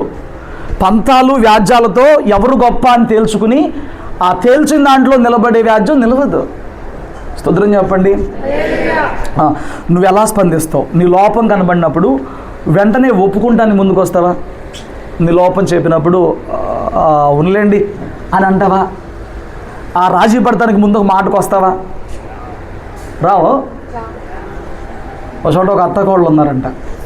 ఆ అత్త చిన్న కోడల దగ్గర ఉంటుందంట. చిన్న కోడలు పాపం మంచిగా చూద్దంట. విధవరాల అత్త, మామి చనిపోయి ఉన్నాడు, అత్త ఒకటే ఉంది కాబట్టి మంచిగా చూసిద్దంట. చూస్తున్నప్పుడు ఏం జరుగుతుంది అనంటే నెలాగ్రహంగానే పెన్షన్ వచ్చింది కదా, పెన్షన్ ఏమో పెద్ద కోళ్ళకి ఇచ్చేద్దంట. అప్పుడు చిన్న కోళ్ళకి ఎట్టా ఉంటుంది, పరిశుద్ధమా అండి నిద్రపోతున్నావు ఎక్కువసేపు మాట్లాడు విను, వాళ్ళది ఆరోగ్యం అంటున్నావు విను కాసేపు విను. అప్పుడు ఈ చిన్న కోళ్ళకి ఎట్లా ఉంటుంది, ఓచుకున్నసేపు ఓచుకుంది. పంచాయతీ అయ్యగారి దగ్గరకు వచ్చేసింది పాస్టర్ గారి దగ్గరికి. పాస్టర్ గారి దగ్గర చెప్తుంది, ఏంటండి మా అత్త, నాకు అసలు మా అత్త మీద ప్రేమ పుట్టట్లేదు, తినేదంతా మాది, పాడేదేమో పెద్ద కొడుకు పెద్ద కోళ్ళ పాట, మొత్తం మేమే చూసుకుంటున్నాం, కనీసం పెన్షన్ కూడా మాకు ఇవ్వదు, ఎక్కడ ఉంటుంది అక్కడ పాట పాడిద్ది అని చెప్పి చిన్న కోళ్ళలో వేసుకుంది. సరే చిన్న కోళ్ళు ఇలా వచ్చిన సంగతి తెలియకుండా, అసలు చిన్న కోళ్ళు పంచాయతీకి వచ్చిన సంగతి తెలియకుండా భర్తకు తెలుసు, భర్త తెలుసు పంచాయతీకి వచ్చి, అత్తకు తెలియదు.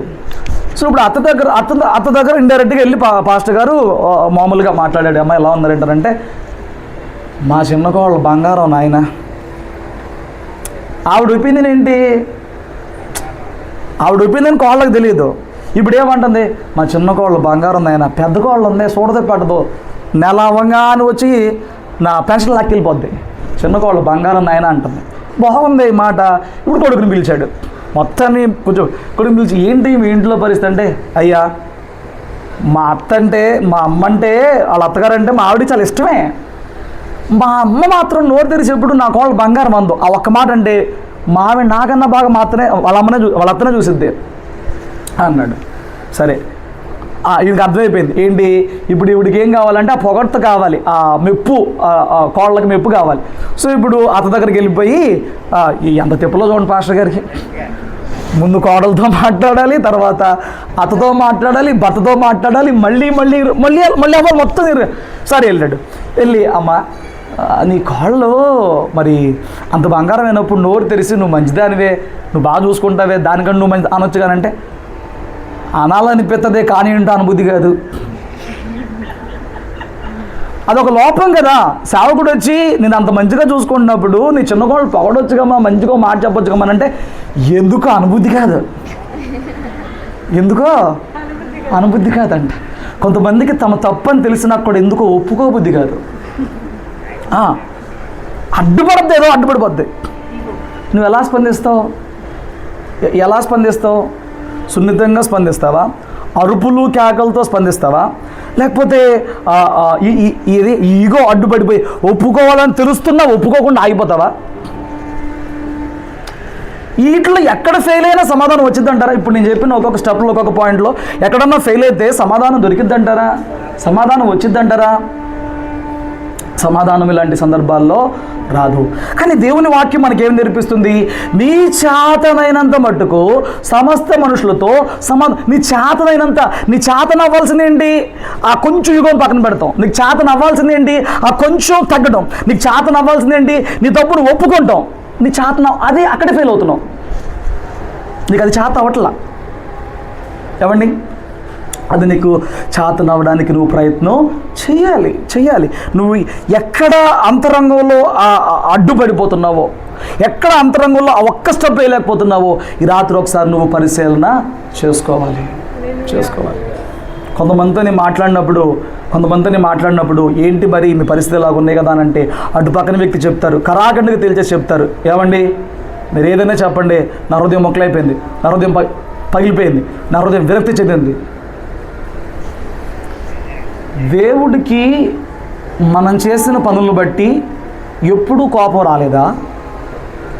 నువ్వు రక్షణ పొందుకున్న ఆ రోజు నుంచి పరమ పరిశుద్ధుడిగా, పరమ భక్తుడిగా, పరమ పవిత్రుడిగా, మట్టి అంటున్నోడిగా, ధూళ్ళు అంటున్నోడిగా, పాపం అంటున్నోడిగా, ఆలోచనలో కూడా లోపల లేనోడిగా బతికేస్తున్నావా? నువ్వు అలా పరమ పవిత్రుడివి, పరమ భక్తుడివి కాబట్టే దేవుడు నీకు తోడే ఉండి నీ కృప చూపించిందని నెట్టుకొస్తున్నాడా? నీ పట్ల ఎదుటి వ్యక్తి చేసిన పాపం కన్నా నీవు దేవుని ఎదుటి చేసిన పాపంతో పోల్చినప్పుడు ఏది గొప్పదయ్యింది? ఆయన మాత్రం నీకు కృప చూపించాలా? ఆయన మాత్రం నీకు ప్రార్థన ఆలకించాలా? ఇప్పుడు అదే డైలాగ్ వేసే కూడా అనుకో, ఇడి మీద మనసు ఇరిగిపోయింది, నీ బతుకేమైంది?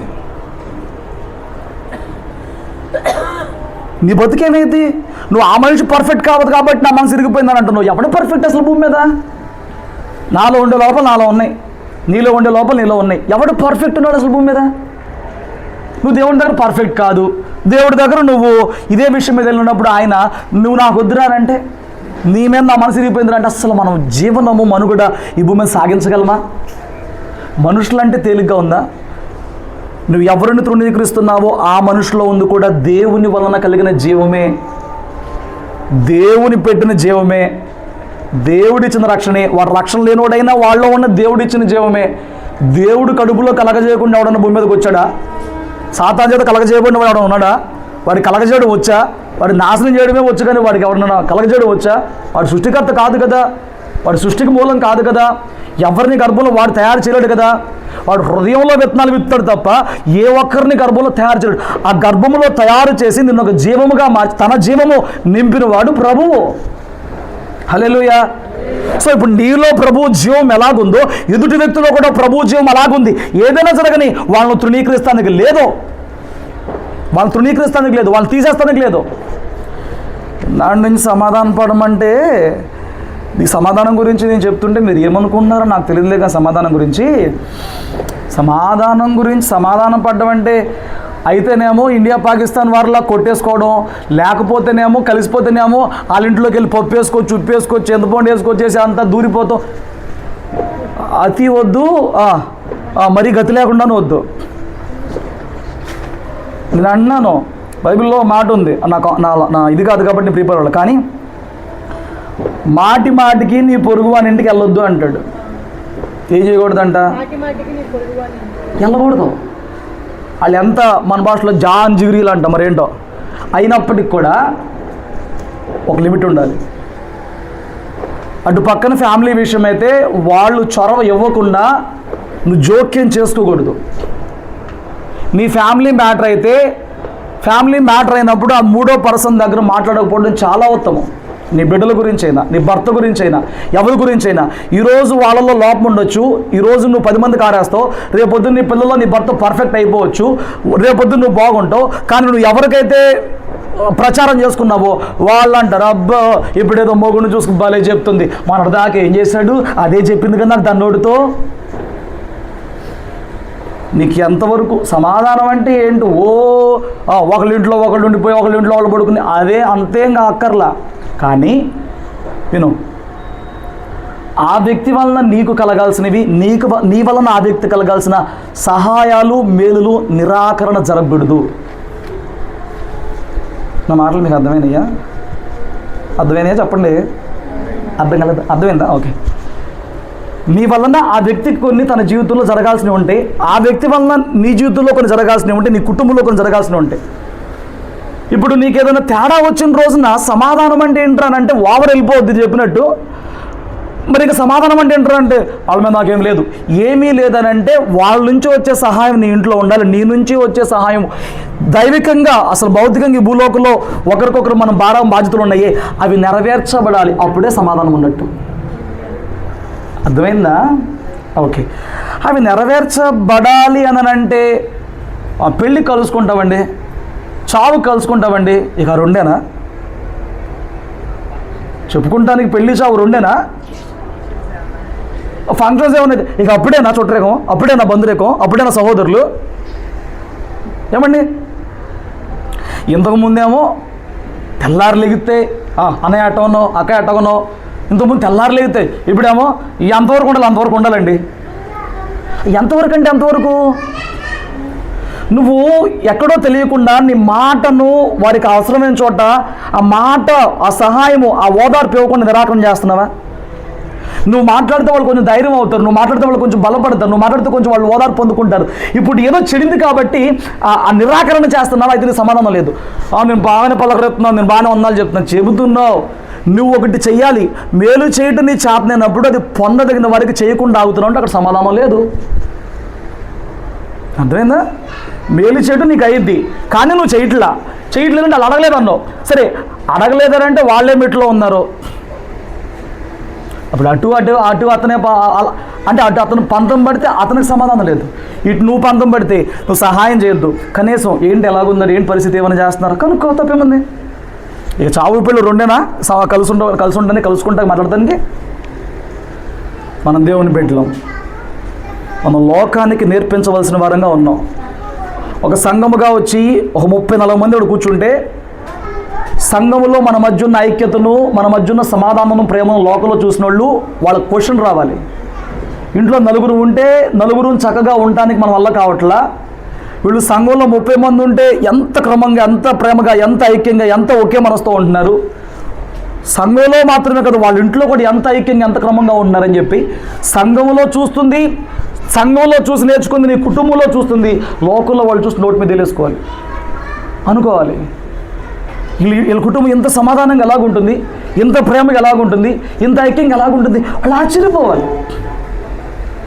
స్తోత్రం చెప్పు. ఏంట్రా ఆశ్చర్యమే వాళ్ళ దేవుని బిడ్డల కుటుంబాల్లో జరిగేవంటే, మేము ప్రార్థనకి వెళ్ళాం, వాళ్ళు ప్రార్థనకి వెళ్తున్నారు. ఏంటండి తేడా?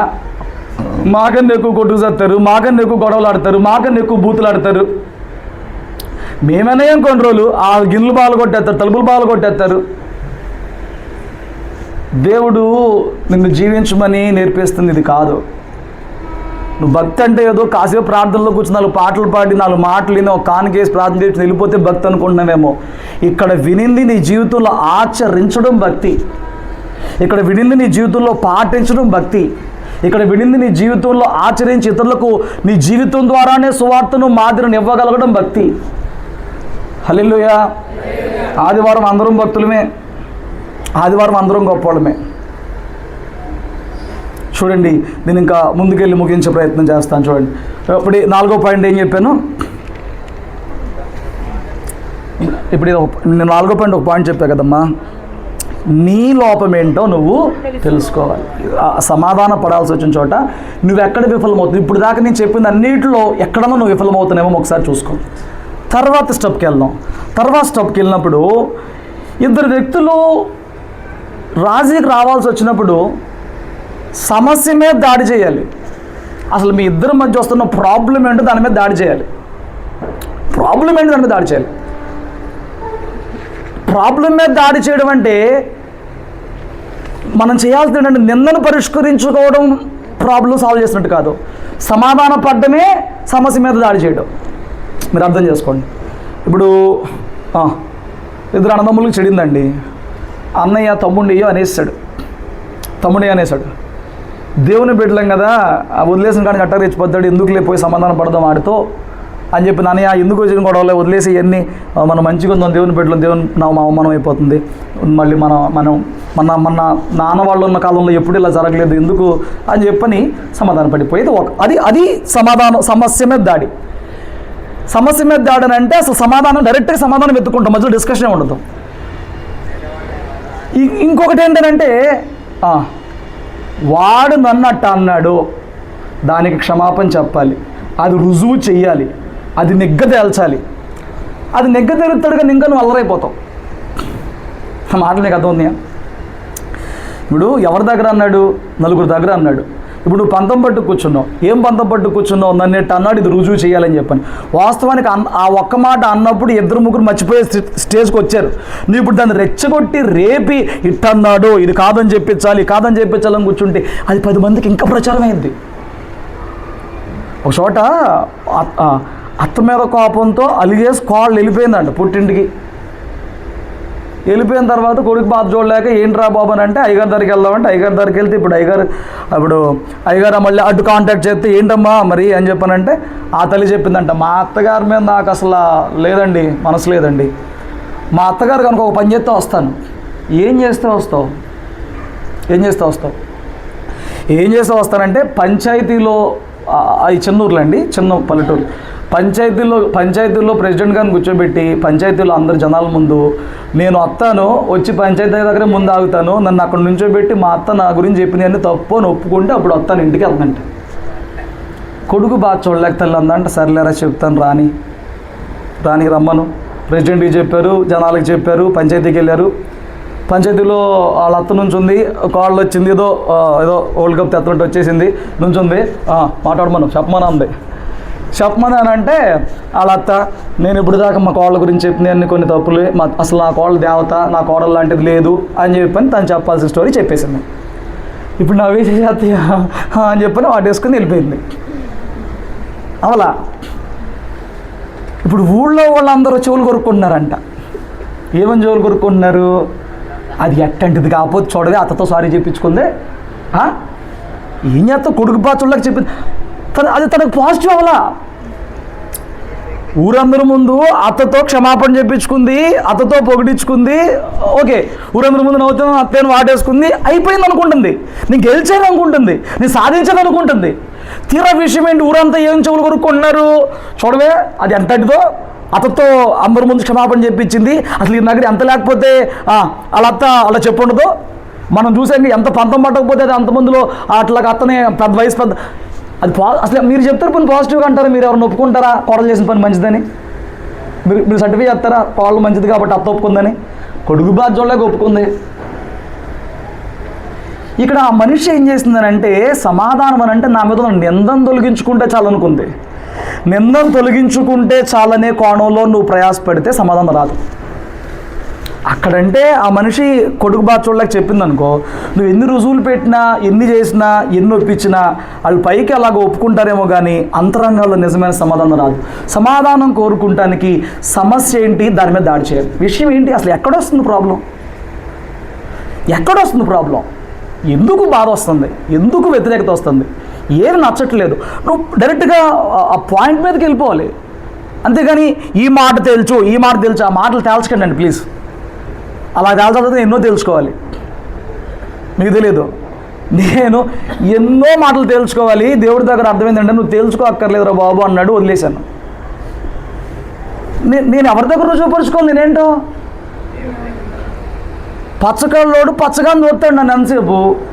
ఇప్పుడు నేను ఎంత నుంచింది, నేను అది కాదు, నా రంగు నలుపు, నా రంగు తెలుపు అని చెప్పాల్సిన అవసరం ఏమున్నాడు? పచ్చ ఆడి ఎంత చెప్పాడు పచ్చ అంటాడు నన్ను. పచ్చ ఆడు ఏం చేయలేము మనం. సో ఈ పిచ్చోళ్ళ దగ్గర మనం నేను ఇలా కాదు మన క్యారెక్టర్ రుజువు చేసుకోవాల్సిన అవసరం ఉంది. నేను చాలా ఫేస్ చేశా. మీరు నమ్మండి, ఎక్కడా కూడా రుజువు చేయమను, ఎవడు వాగింది నీ దగ్గర, ఎవడు వాగింది, ఎవడంది, రుజువు చేయమని. మీరు ఎప్పుడన్నా చూసారా రుజువు చేయమనే మాటని ఎక్కడన్నా వాడడం చూసారా? నేను వాడాను ఎప్పుడన్నా? నేను ఒకటే అంట, ఏసేపుని తీసుకెళ్ళి జైల్లో ఎత్తే ఏం చేశాడు? టైం వచ్చేదాకా ఆగాలి. టైం వచ్చినప్పుడు నిందేంటో నిజమేంటో దేవుడు చెప్తాడు. అలాంటిది నేను బోల్డ్ పడ్డా. నాకు అర్థమైన పాఠం దేవుళ్ళు ఏంటంటే ఇది ఇవ్వాలి కాదు, ఒక 5-6 ఏళ్ళ క్రితం నుంచి కూడా, ఇంకా వెనకెళ్ళినప్పుడు కూడా నాకు అర్థమైంది ఏంటంటే, ఒక నింద వచ్చినప్పుడు దానిని ఇది కాదు ఇదని రుజువుపరుచుకున్నప్పుడు ఆ రుజువుపరుచుకున్న ఆనందం ఎంతో కాలం ఉండలా, ఎంతో కాలం లేదు, స్వయంగా కూడా అనుభవించా. అప్పుడు నాకు అర్థమైంది ఏంటంటే, దేవుడు నాతో నా పక్షాన ఉంటే చాలు, వీడు ఎలా నిందైతే నాకేంటి వీడి దగ్గర రుజువు పరుచుకోవాలా, నేను ఆయన ప్రేమించేద్దాం, నేను వాడితో మంచిగానే ఉందాం. వాడు నన్ను నిన్నన్నా స్తోత్రం చెప్పండి. అసలు నన్ను అనేవాళ్ళు చాలామంది ఉన్నారు. ఎందుకంటే మనం అందరికి నచ్చం కదా, ఏయో కారణాల చేత నేనంటే నచ్చని వాళ్ళు నన్ను చాలా అంటారు, నన్ను చాలా అంటారు. మీకు చాలామంది తెలియదులేండి. ఇక్కడ కొన్నిసార్లు మా సేవకులు అంటారు, కొన్నిసార్లు మా సంఘస్థులు అంటారు. మీ విశ్వాసుల కంటే సేవకులు ఎక్కువ పడతారు. అలాంటి దేవుని పరిచయంలో ఉన్నాం కదా. కొత్తలో ట్రై చేశా, నేను ఇది కాదు, ఇది నేను నీరు కాదు నిప్పుని రుజువుపరుచుకుంటాను, తర్వాత వదిలేశా. అవసరంలా నేను ఆ వ్యక్తిని ప్రేమిస్తాను, ఆ వ్యక్తి సమాధానంగా ఉంటా. దేవుడు నాతో ఉంటే చాలు. చాలా దేవుడు నాతో ఉంటే చాలండి. నేను కోరుకునేది ఒకటే, చచ్చేంతవరకు దేవుడు నా తోడుకుంటే చాలు. మనుషులు మారిపోతారు. ఇవాళ దూషించినోడే రేపు వచ్చి ప్రేమిస్తాడు, ఇవాళ ప్రేమించినోడు రేపు వచ్చి దుమ్మెత్తిపోతాడు. ఇప్పుడు వాడు దుమ్మెత్తిపోసాడు కదా అని చెప్పి నువ్వు ఏదో రుజువుపరుచుకోవడానికి నానా తాపత్రలు పడక్కర్లా. నీ నీతిని దేవుడే రుజువుపరుస్తాడు. నువ్వు రుజువు పాచొద్దు. నువ్వు కోరుకోవాల్సిన డైరెక్ట్ సమాధానమే. నువ్వు నేను తేల్చుతా, ఈ సంగతి తేల్చేదాకా నేను నిద్రపోను. ఏం చేస్తావు? పడుకోమాకు ఏం చేస్తావు? రాత్రి తిరిగి వస్తాయి కదా వాయుమండలంలో, ఆడితో ముచ్చట్లు వేసుకుంటా, ఆడితో సహవాసం చేసుకుంటా, ఆ ఈడ్చుపోతే వెళ్ళిపోలేకపోతే అవసరం లేదండి. ప్రశాంతంగా పడుకో. సమాధానం లేనప్పుడే పడుకోలేము, సమాధానం పడినప్పుడు ప్రశాంతంగా పడుకోవచ్చు. హల్లెలూయా. సమాధానం పడ్డానికి నిందను రుజువుపరిచి, నిందను సరిచేసి, నిందను నిలబెట్టి ఈ ప్రయత్నానికి వెళ్ళమాక డైరెక్ట్గా ప్రాబ్లం ఏంటి, సమాధానం పడి ప్రాబ్లం ఏంటి. ఇప్పుడు నేను చెప్తే సెట్ అవుతారా? సెట్ అవ్వకపోతే వదిలే, సమాధానంగా ఉన్నా అతనితో. వాడు నిందేశాడు, దానివల్ల నువ్వు బాధపడుతున్నావు. ఇప్పుడు ఆ వ్యక్తి దాని విషయంలో గప్చిప్గా గుడిచిపుడుకున్నారు. నువ్వు ఎక్కువ ప్రేమించి ఆ వ్యక్తితో ఎక్కువ సమాధానం ఉండి వాడే పశ్చాత్తాపడతాడు. ఇలాంటి వాడితో నేను అనవసరంగా అతని పేరు పాడు చేసే ప్రయత్నం చేశానని చెప్పి. హల్లెలూయా. లోకంలో అందరూ వినేదే, ఏ చెట్టుకు రాయబడిద్దిరా అంటే పళ్ళున్న చెట్టుకే రాయబడిద్దంట. నీ మీద రాళ్ళు వేస్తున్నారంటే ఈయన ఇప్పుడు ఏం చేస్తావు? అసలు ఆత్మీయుడు అలాంటి వాటి కోసం ఆగి వెనక్కి తిరిగి చూడడు. హల్లెలూయా. సరే, అప్పుడు సమస్య మీద దాడి చేయాలంటే ఇద్దరు రాజీకి వచ్చి కూర్చున్నప్పుడు నువ్వు ఒప్పేసుకోవాలి, లొంగిపోవాలి. సర్లే నాదో తప్పు క్షమించనాలి, ఉన్నా లేకపోతే అనేయాలి. నేను చెప్పనా, సర్లే నాదే తప్పులే వదిలే అన్న తర్వాత ఆ వ్యక్తి ఇంకేం చెప్పగలడు? నువ్వు ఆ మాట చెప్పేదాకా రాద్ధాంతం చేస్తారు, కింద మీద అవుతారు, హడావుడు చేస్తారు. సర్లే మనందరికి ఎందుకు గొడవలే, నాదే తప్పు వదిలే అని చెప్పానంటే అటు పక్కన వ్యక్తి ఇంకా మాట్లాడటానికి ఏముంటుంది? ఏముండదండి. అసలు ఈ మొక్క ఎప్పుడు ఆయన ఎత్తిపోయింది కదా. దేవుడి దగ్గర చెప్పట్లేదా నేను పాపిని ప్రభువా, నా తప్పైంది ప్రభువా అని? ఆ మనిషి దగ్గర చెప్తాక ఏమైంది? దేవుడి దగ్గర అంటున్నావా నేను పాపం చేశానయ్యా, నేను తప్పు చేశానయ్యా? కొందరు తెలివైన ప్రార్థనలు చేస్తారు. నేను పాపం చేశానేమో, మ్యూజియంలో బట్టలు తీసుకెళ్ళాను. నువ్వు పాపం చేశావని నీకు తెలియట్లేదా? అంత యామరపాటుగా ఉన్నావా? స్పర్శ లేనోడుగా ఉన్నావా? ఓకే, అలా పాపం చేశానేమో తండ్రి. అతి తెలివైన ప్రార్థనలో చేస్తే చేశానని చెప్పు, లేకపోతే లేదని చెప్పు. చేశానేమో అంటే దేవుడు ఇంకా ఆబ్జెక్ట్ ఎంచుకోవాలా? 4 ఒకటి అని చెప్పి చేశానేమో ఏంటో ప్రార్థనలో, తలకలేని ప్రార్థనలో చేస్తే చేశానని చెప్పి లేదని చెప్పు. అలాగా నువ్వు దేవుని దగ్గర ఒప్పుకున్నప్పుడు మనిషి దగ్గర కూడా ఒప్పేసుకో. సర్లేరా నాదే తప్పు, మనం బాగుందాం, మనం మంచిగా ఉందాం, ఈ డిస్కషన్ వదిలే ఇంక దీన్ని ఏమంట సాగదీమాక అని అన్నప్పుడు ఆడు ఏం చేస్తాడు? అటు పక్కన వ్యక్తి ఏం చేస్తారు? మనం ఏం చేస్తామో చెప్పనా? ఆగు ఆగు, ఏంటి మాట అన్నావు? ఆగు, అక్కడ ఆపేస్తాం మనిషిని. ఆ మనిషిని ఆ మాట చెప్ప, ఆగు ఆగు, ఏంటన్నా ముందు తేలి. అట్లా ఎప్పటికీ జవాబులు రావండి, సమాధానాలు రావు. మీరు ఇప్పుడు చూసారా ఇద్దరు పంచాయతీలు అయినప్పుడు ఫస్ట్ ఎలాగుంటారంటే, నువ్వు చెప్పమ్మా అంటే ఆ మనిషి కనపడుతూ ఉంటుంది, ఆ మనిషి చెప్పేస్తుంది, అయిపోయిందా మొదలెట్టింది, చెప్పేస్తుంది. ఈ రెండో వ్యక్తి చెప్పినప్పుడు మొదటి మనిషి ఆగలి కదండి. ఏంటి అట్టకి చెప్తావు అయ్యగారికి? ఆగు, అట్ట కాదు, ముందు తేలి. నువ్వు ఇప్పుడు నువ్వు అలాగా వ్యాజ్యానికి వచ్చినప్పుడు సమాధానం కోసం అడుగుతున్నావా? నువ్వు అలా వ్యాజ్యానికి మధ్యలో మాట ఆపుతున్నావంటే, అలా కాదన్నావంటే, రుజువు పడుతానన్నావంటే నువ్వు ఇప్పుడు సమాధానం కోరుతున్నావా? కోరట్లా, నువ్వు ఇంకా దాన్ని రేపుతున్నావు. నేను అన్నా అడు తప్పు చెప్పాడు, నువ్వు అవజేసేసాయి. ఆ వాదనలు జరిగేటప్పుడు నీ మాట ఎలా ఉండాలి? సమస్య ఏంటి అని అంటే సమాధానం లేదు, దాని మీద దాడి చేయాలి. సమస్య ఏంటి, పాయింట్ ఏంటి, అసలు ఎక్కడ చెడింది, ఇప్పుడు ఏం కావాలి? సమాధానమే కావాలి. అలా మాట్లాడాల్సి వచ్చినప్పుడు అండి, ఇక్కడ చూడండి సామెతలు 15 మొదటి మాట చదవండి. మృదువైన మాట నొప్పించు మాట. చూడండి, ఇలాంటి సందర్భాల్లో మృదువైన మాటలు వస్తాయా, నొప్పించే మాటలు వస్తాయా? రమ్య మీ అక్కలాగా ఉంది అని అట్టగా ఉంది, అది దాని సంగతి నీకు తెలియదు, నేను చెప్తున్నా కదా, అది ఎట్టంటిది. ఇప్పుడు ఇది మృదువైన మాట, నువ్వు సమాధానం కోరబెట్టువేనా? ఇటు నుంచి అటు మాట ఎలా? మృదువైన మాట ఏం చేసిద్దంట? క్రోధం చల్లారిపోద్దంట, చప్పగా అయిపోద్ది, చప్పగా. అదే ఏంటి, సర్లేవే నాదే తప్పు, నీకున్నంత జ్ఞానం నాకు లేదు కదా, వదిలేసి. నీకున్నంత సహనం నాకు లేదు కదా, నీకున్నంత ఓర్పు నాకు లేదు కదా, వదిలేసేసి. మనం బాగుంటే చాలుగా, మనం ఒకటిగా ఉంటే చాలుగా. ఆ మాట చెప్పు, ఆ మాట చెప్తావా? యా వింటున్నారా? ఆ మాట చెప్తారా? అలా పలుకుతారా? ఇక్కడ ఏమన్నాడు? మృదువైన మాటలు కాదు. ఒక్కొక్క మాట మాట్లాడితే గుణపం ఇటు దిగితే అటు వచ్చేద్ది అన్నట్టుగా ఉంటాయి అన్నమాట కొంతమందికి. పేగులే దిగిపోతే గుండెకాయ కూడా వచ్చేది బయటకు ఒకళ్ళు మాట్లాడితే. ఎక్కడ నేర్చుకున్నారా బాబు?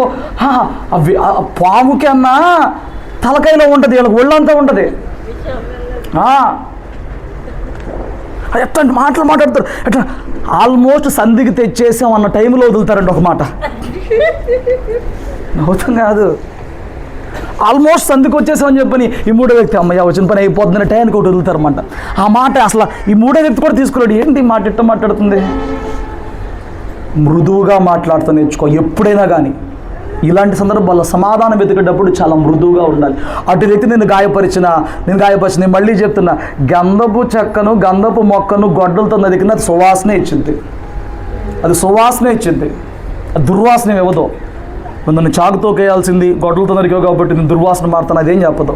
దాని స్వభావం ఏంటి, అది బయటకు వచ్చింది. ఎలాంటి సందర్భంలో అయినా నీ దగ్గర నుంచి రావాల్సిన మాట మృదువైన మాట. అటు పక్కన ఎంత క్రోధం ఉన్నా చల్లారిపోద్దంట. ఏమైపోద్దండి? నొప్పించు మాట కోపము రేపిద్దంట. ఇప్పుడు కరెక్ట్గా చెప్పండి, అసలు నాకెంత మృదువైన మాటలు వస్తాయో అని ఆవిడ చేతులు చూపించండి. ఆవిడికి రావంట. నేను మృదువుగా మాట్లాడతానండి, చక్కగా మాట్లాడతానండి. కొంతమంది సైలెంట్గా కూడా చంపేస్తారు. అంటే మృదువుగా అంటే వాయిస్ గట్టిగా రాదు, మాటలో స్ట్రెంత్ గట్టిగా ఉంటుంది, ఆ మాటలో డెప్త్ గట్టిగా ఉంటుంది అన్నమాట. చూసేవాడికి అసలు ఆవిడ నోట్లో 4 ఉందా అన్నట్టు ఉంటుందండి. అసలు ఇంట్లో వాళ్ళ అబ్బాయి ఉన్నాడా, నోట్లో నోరు ఉందా, 4 ఉందా అన్నట్టు ఉంటారండి. ఎప్పుడు వినమండి అని. కరెక్టే, వీళ్ళు సైలెంట్ కిల్లర్లు అనమాట. వాళ్ళ మాట ఎలాగుంటుందంటే మెల్లగానే ఉంటుంది, తెగేసేస్తూ ఉంటుంది. ఊళ్ళో రోడ్డు మీద కూడా తెలియదు మీ ఆవిడ ఎంత సైలెంట్గా ఉంటుందో భయ్యా, మీ ఆయన ఎంత బాగుంటాడనండి. దూరపు కొండలు ఉన్నగా ఉంటాయి. మీ ఆయన అరుతున్నాడు, ఆయన అరవట్లేదు అనుకో, వాడు సైలెంట్గా ఒక్కొక్క మాట మాట్లాడితే ఆ భార్య తట్టుకుదనంతగా ఉంటాయి అనమాట. ఎలా ఉన్నాయి నీ మాటలు? చాలా బంధాలు తెగిపోవడానికి కారణం మాటలే. నోటి నుంచి వస్తున్న మాట ఎదుటి వ్యక్తి ఎంతవరకు తీసుకోగలడు అని చెప్పని ఆలోచన వివేచన లేకుండా వదిలే మాటలే. మృదువైన మాట అటు పక్కన ఎంత క్రోధం ఉన్నా చల్లారిపోయేలాగా చేస్తే, నొప్పించే మాట బుద్ధుడు లాంటి కూడా 4 5 సార్లు కోపం వచ్చేది. అది ఎంత బుద్ధుడైనా 4 5 సార్లు నొప్పించే మాటతో ఆయన నొప్పిస్తే వచ్చేద్ది మెంటలు. అవునా కదా? సమస్య మీద దాడి చేసి సమాధానాన్ని గెలవాలనంటే నీ మాట డిస్కషన్స్లో ఎలాగ ఉండాలి, ఇంకొక వ్యక్తి దగ్గర ఎలా చెప్పాలి. నీ గురించి ఎలాగన్నారంటే చెప్పిందిలేండి, నేనేం చేయను, దానిలాగా నేను అబద్ధం చెప్పలేనులే, పోనీయండి. నువ్వు తగ్గుతావా? మృదువుగా మాట్లాడతావా? ఇప్పుడు నేను మళ్ళీ అమ్మతో మాట్లాడదా నీకు తెలుసు కదా. ఏంటి ఎట్టా కన్నా అయితే దాని బుద్ధి నేను చెప్తానుండో, అది ఎట్టాంటిది కావాలి కనుక. ఈ మధ్యలో కూడా ఎంత తిప్పలో తెలుసా? మీరు ఎప్పుడు పెట్టుకోమాకండి మధ్యవర్తిత్వం, జాగ్రత్త. దేవుడి పేరు ఎప్పిస్తే పెట్టుకోండిలే, దాటిపోచున్న కుక్క చెవులు పట్టుకోవద్దు అన్నాడులే. మళ్ళీ వాక్యం తెలియాలి, అన్నీ తెలియాలి. నీ పరిధిలో పెట్టినవి, నీ కుటుంబ పరిధిలో పెట్టినవి, నీ సంఘ పరిధిలో పెట్టినవి నీకు అవకాశం ఉన్నంత వరకు ఓకే ఇన్వాల్వ్ అవ్వు. ఇంకో చోట ఏమన్నా దాటిపోచున్న కుక్క చెవులు పట్టుకోవద్దు అన్నాడు. నీకు అసలు నిమిత్తమే లేనట్లు దూరద్దు. నీకు నిమిత్తమే లేకపోతే దూరద్దు. స్తోత్రం చెప్పు.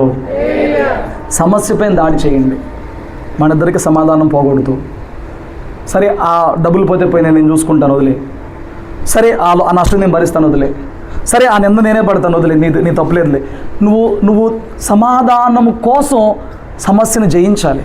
ఏమండి, సమస్య మీద దాడి చేసి సమాధానం జయించాలి తప్ప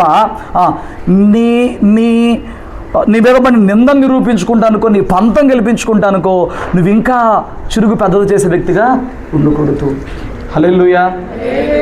2 మాటలు చెప్పా. ఏంటంట? ఒకటి, నీ భాగం ఏంటో అంగీకరించాలి, దేవుని సహాయం తీసుకోవాలి, మనుషుల సహాయం. నీ భాగం, నీ లోపం ఏంటో, నువ్వు చూసుకోలేని భాగం నీలో ఉంటుంది, నీ కనిపించిన భాగం నీలో ఉంటుంది. లోతైన పరిశీలన చేస్తే తప్ప తెలియదు.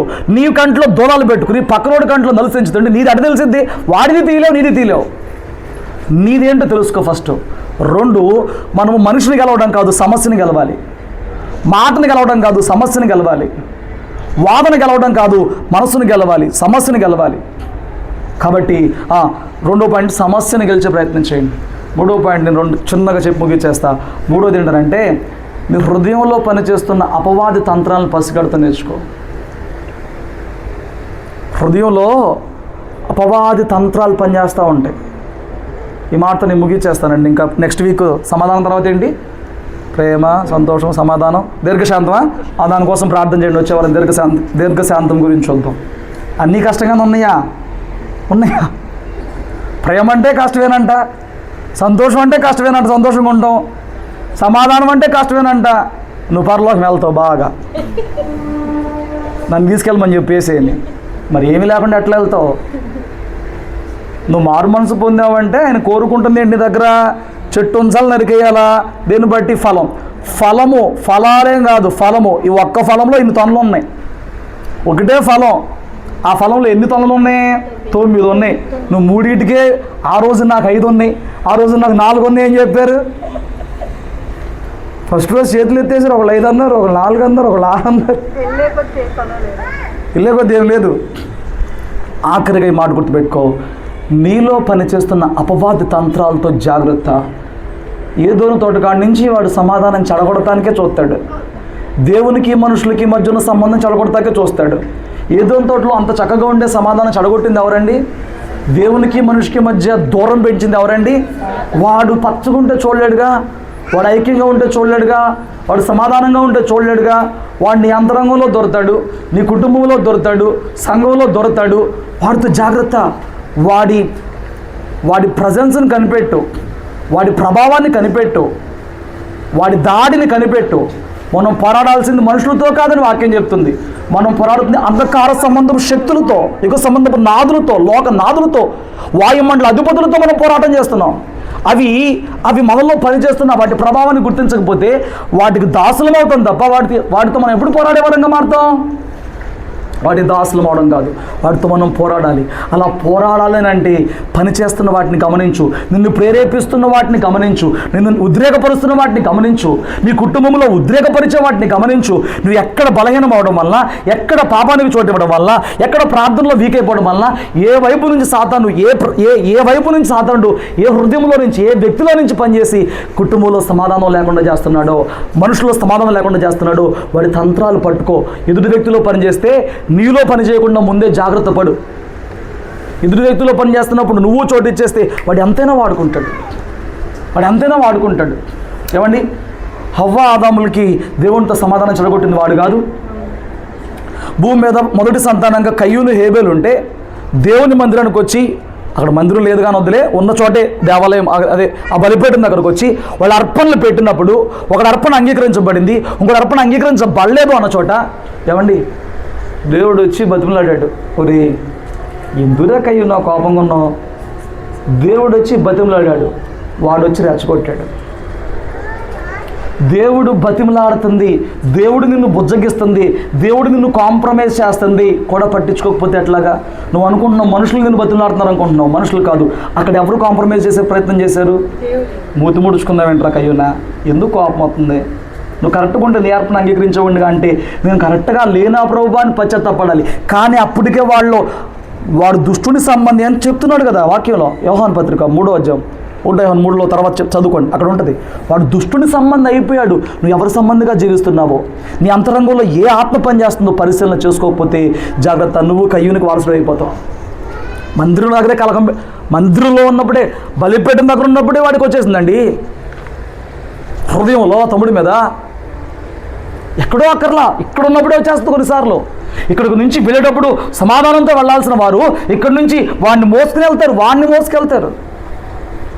కయ్యూనికి ఎక్కడ వచ్చింది? బలిపీఠం దగ్గరే తేడా వచ్చింది. కొందరికి మందిరంలో ఏదో కారణం చేత అక్కడే వచ్చేస్తుంది. పాట ఇవ్వలేదో, పాతన ఇవ్వలేదో, విలువ ఇవ్వలేదో, ఏదో ఒకటి వంకాయ ఏదో ఒకటి చెప్తారు, ఏదో ఒకటి. దానివల్ల ఇక్కడి నుంచి తీసుకెళ్లాల్సిన సమాధానం పోయి వాడిని మోసుకెళ్తారు. వాడు ఎక్కడి నుంచి పనిచేస్తూనే ఉంటాడు. నీ గృహంలో దేవుని ఆత్మకి చోటిస్తున్నావా? నీ గృహంలో దుష్టునికి చోటిస్తున్నావా? నీ హృదయంలో దేవుని ఆత్మకు చోటిస్తున్నావా? అయితే దేవుని ఆత్మ నేను సమాధానంకి నడిపిస్తాడు. నీ హృదయంలో దుష్టుడికి చోటిస్తున్నావా? వాడు బిగదీసుకుని ఏమండి చలికి బిగదీసుకుని పోతే ఏమైపోద్ది? గడ్డగట్టిపోతావు. తర్వాత బలంతా లాగాలి, ఏ మొక్క వాడు బిగదీసుకునేలాగా చేస్తాడు. అందుకే అన్న, నీలో పనిచేస్తున్న అపవాది తంత్రాలని గుర్తించి వాటిని ఎదురించు, వాటితో ఫైట్ చేయి. వాడు ఎప్పుడూ సమాధానాన్ని ఉండనివాడు. సమాధానానికి పాత్రుడు మన ప్రభువే. హల్లెలూయా. నువ్వు ఆయన ఆత్మచేత నడిపించబడుతున్నప్పుడు నువ్వు సమాధానాన్ని కోరుతావు తప్ప వైరాన్ని కోరవు, కయ్యాన్ని కోరవు, వాదాన్ని పెంచవు, తెంచేస్తావు, ఆపేస్తావు. స్తోత్రం చెప్పండి. హల్లెలూయా. ఇక్కడ ఒక వచనం చూసి 16:21 చూడండి. సామెతలు 16:21 అక్కడే కదా ఇందోడమ్మా.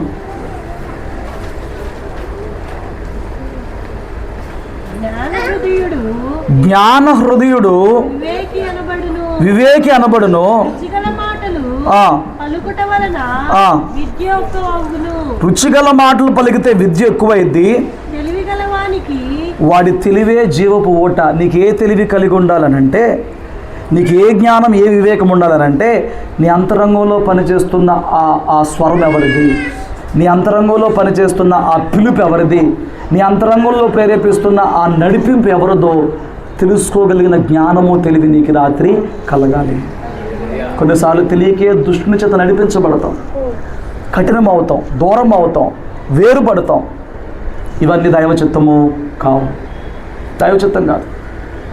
కాబట్టి రాత్రి మనము చేతనైనంత మట్టుకు సమాధానం కావాలంటే ఏం చేయాలంటే, నీ స్పాట్ ఏంటో పట్టుకో, నీ లోపం ఏంటో పట్టుకో, నీ అవిధేత ఏంటో పట్టుకో. ఎంతసేపు ఎదుటోడి మీద ఏళ్ళు చూపించడం కాదు, నీదేంటో పట్టుకో. 2, నువ్వు సమాధానం కోరుతున్నట్లయితే సమస్య మీద దాడి చేయి తప్ప నిన్ను గొప్ప చేసుకుంటాను, నిన్ను రుజువుపరుచుకుంటాను, నిన్ను ఏదో చేసుకుంటాకు వద్దు. సమాధానం పడిపో.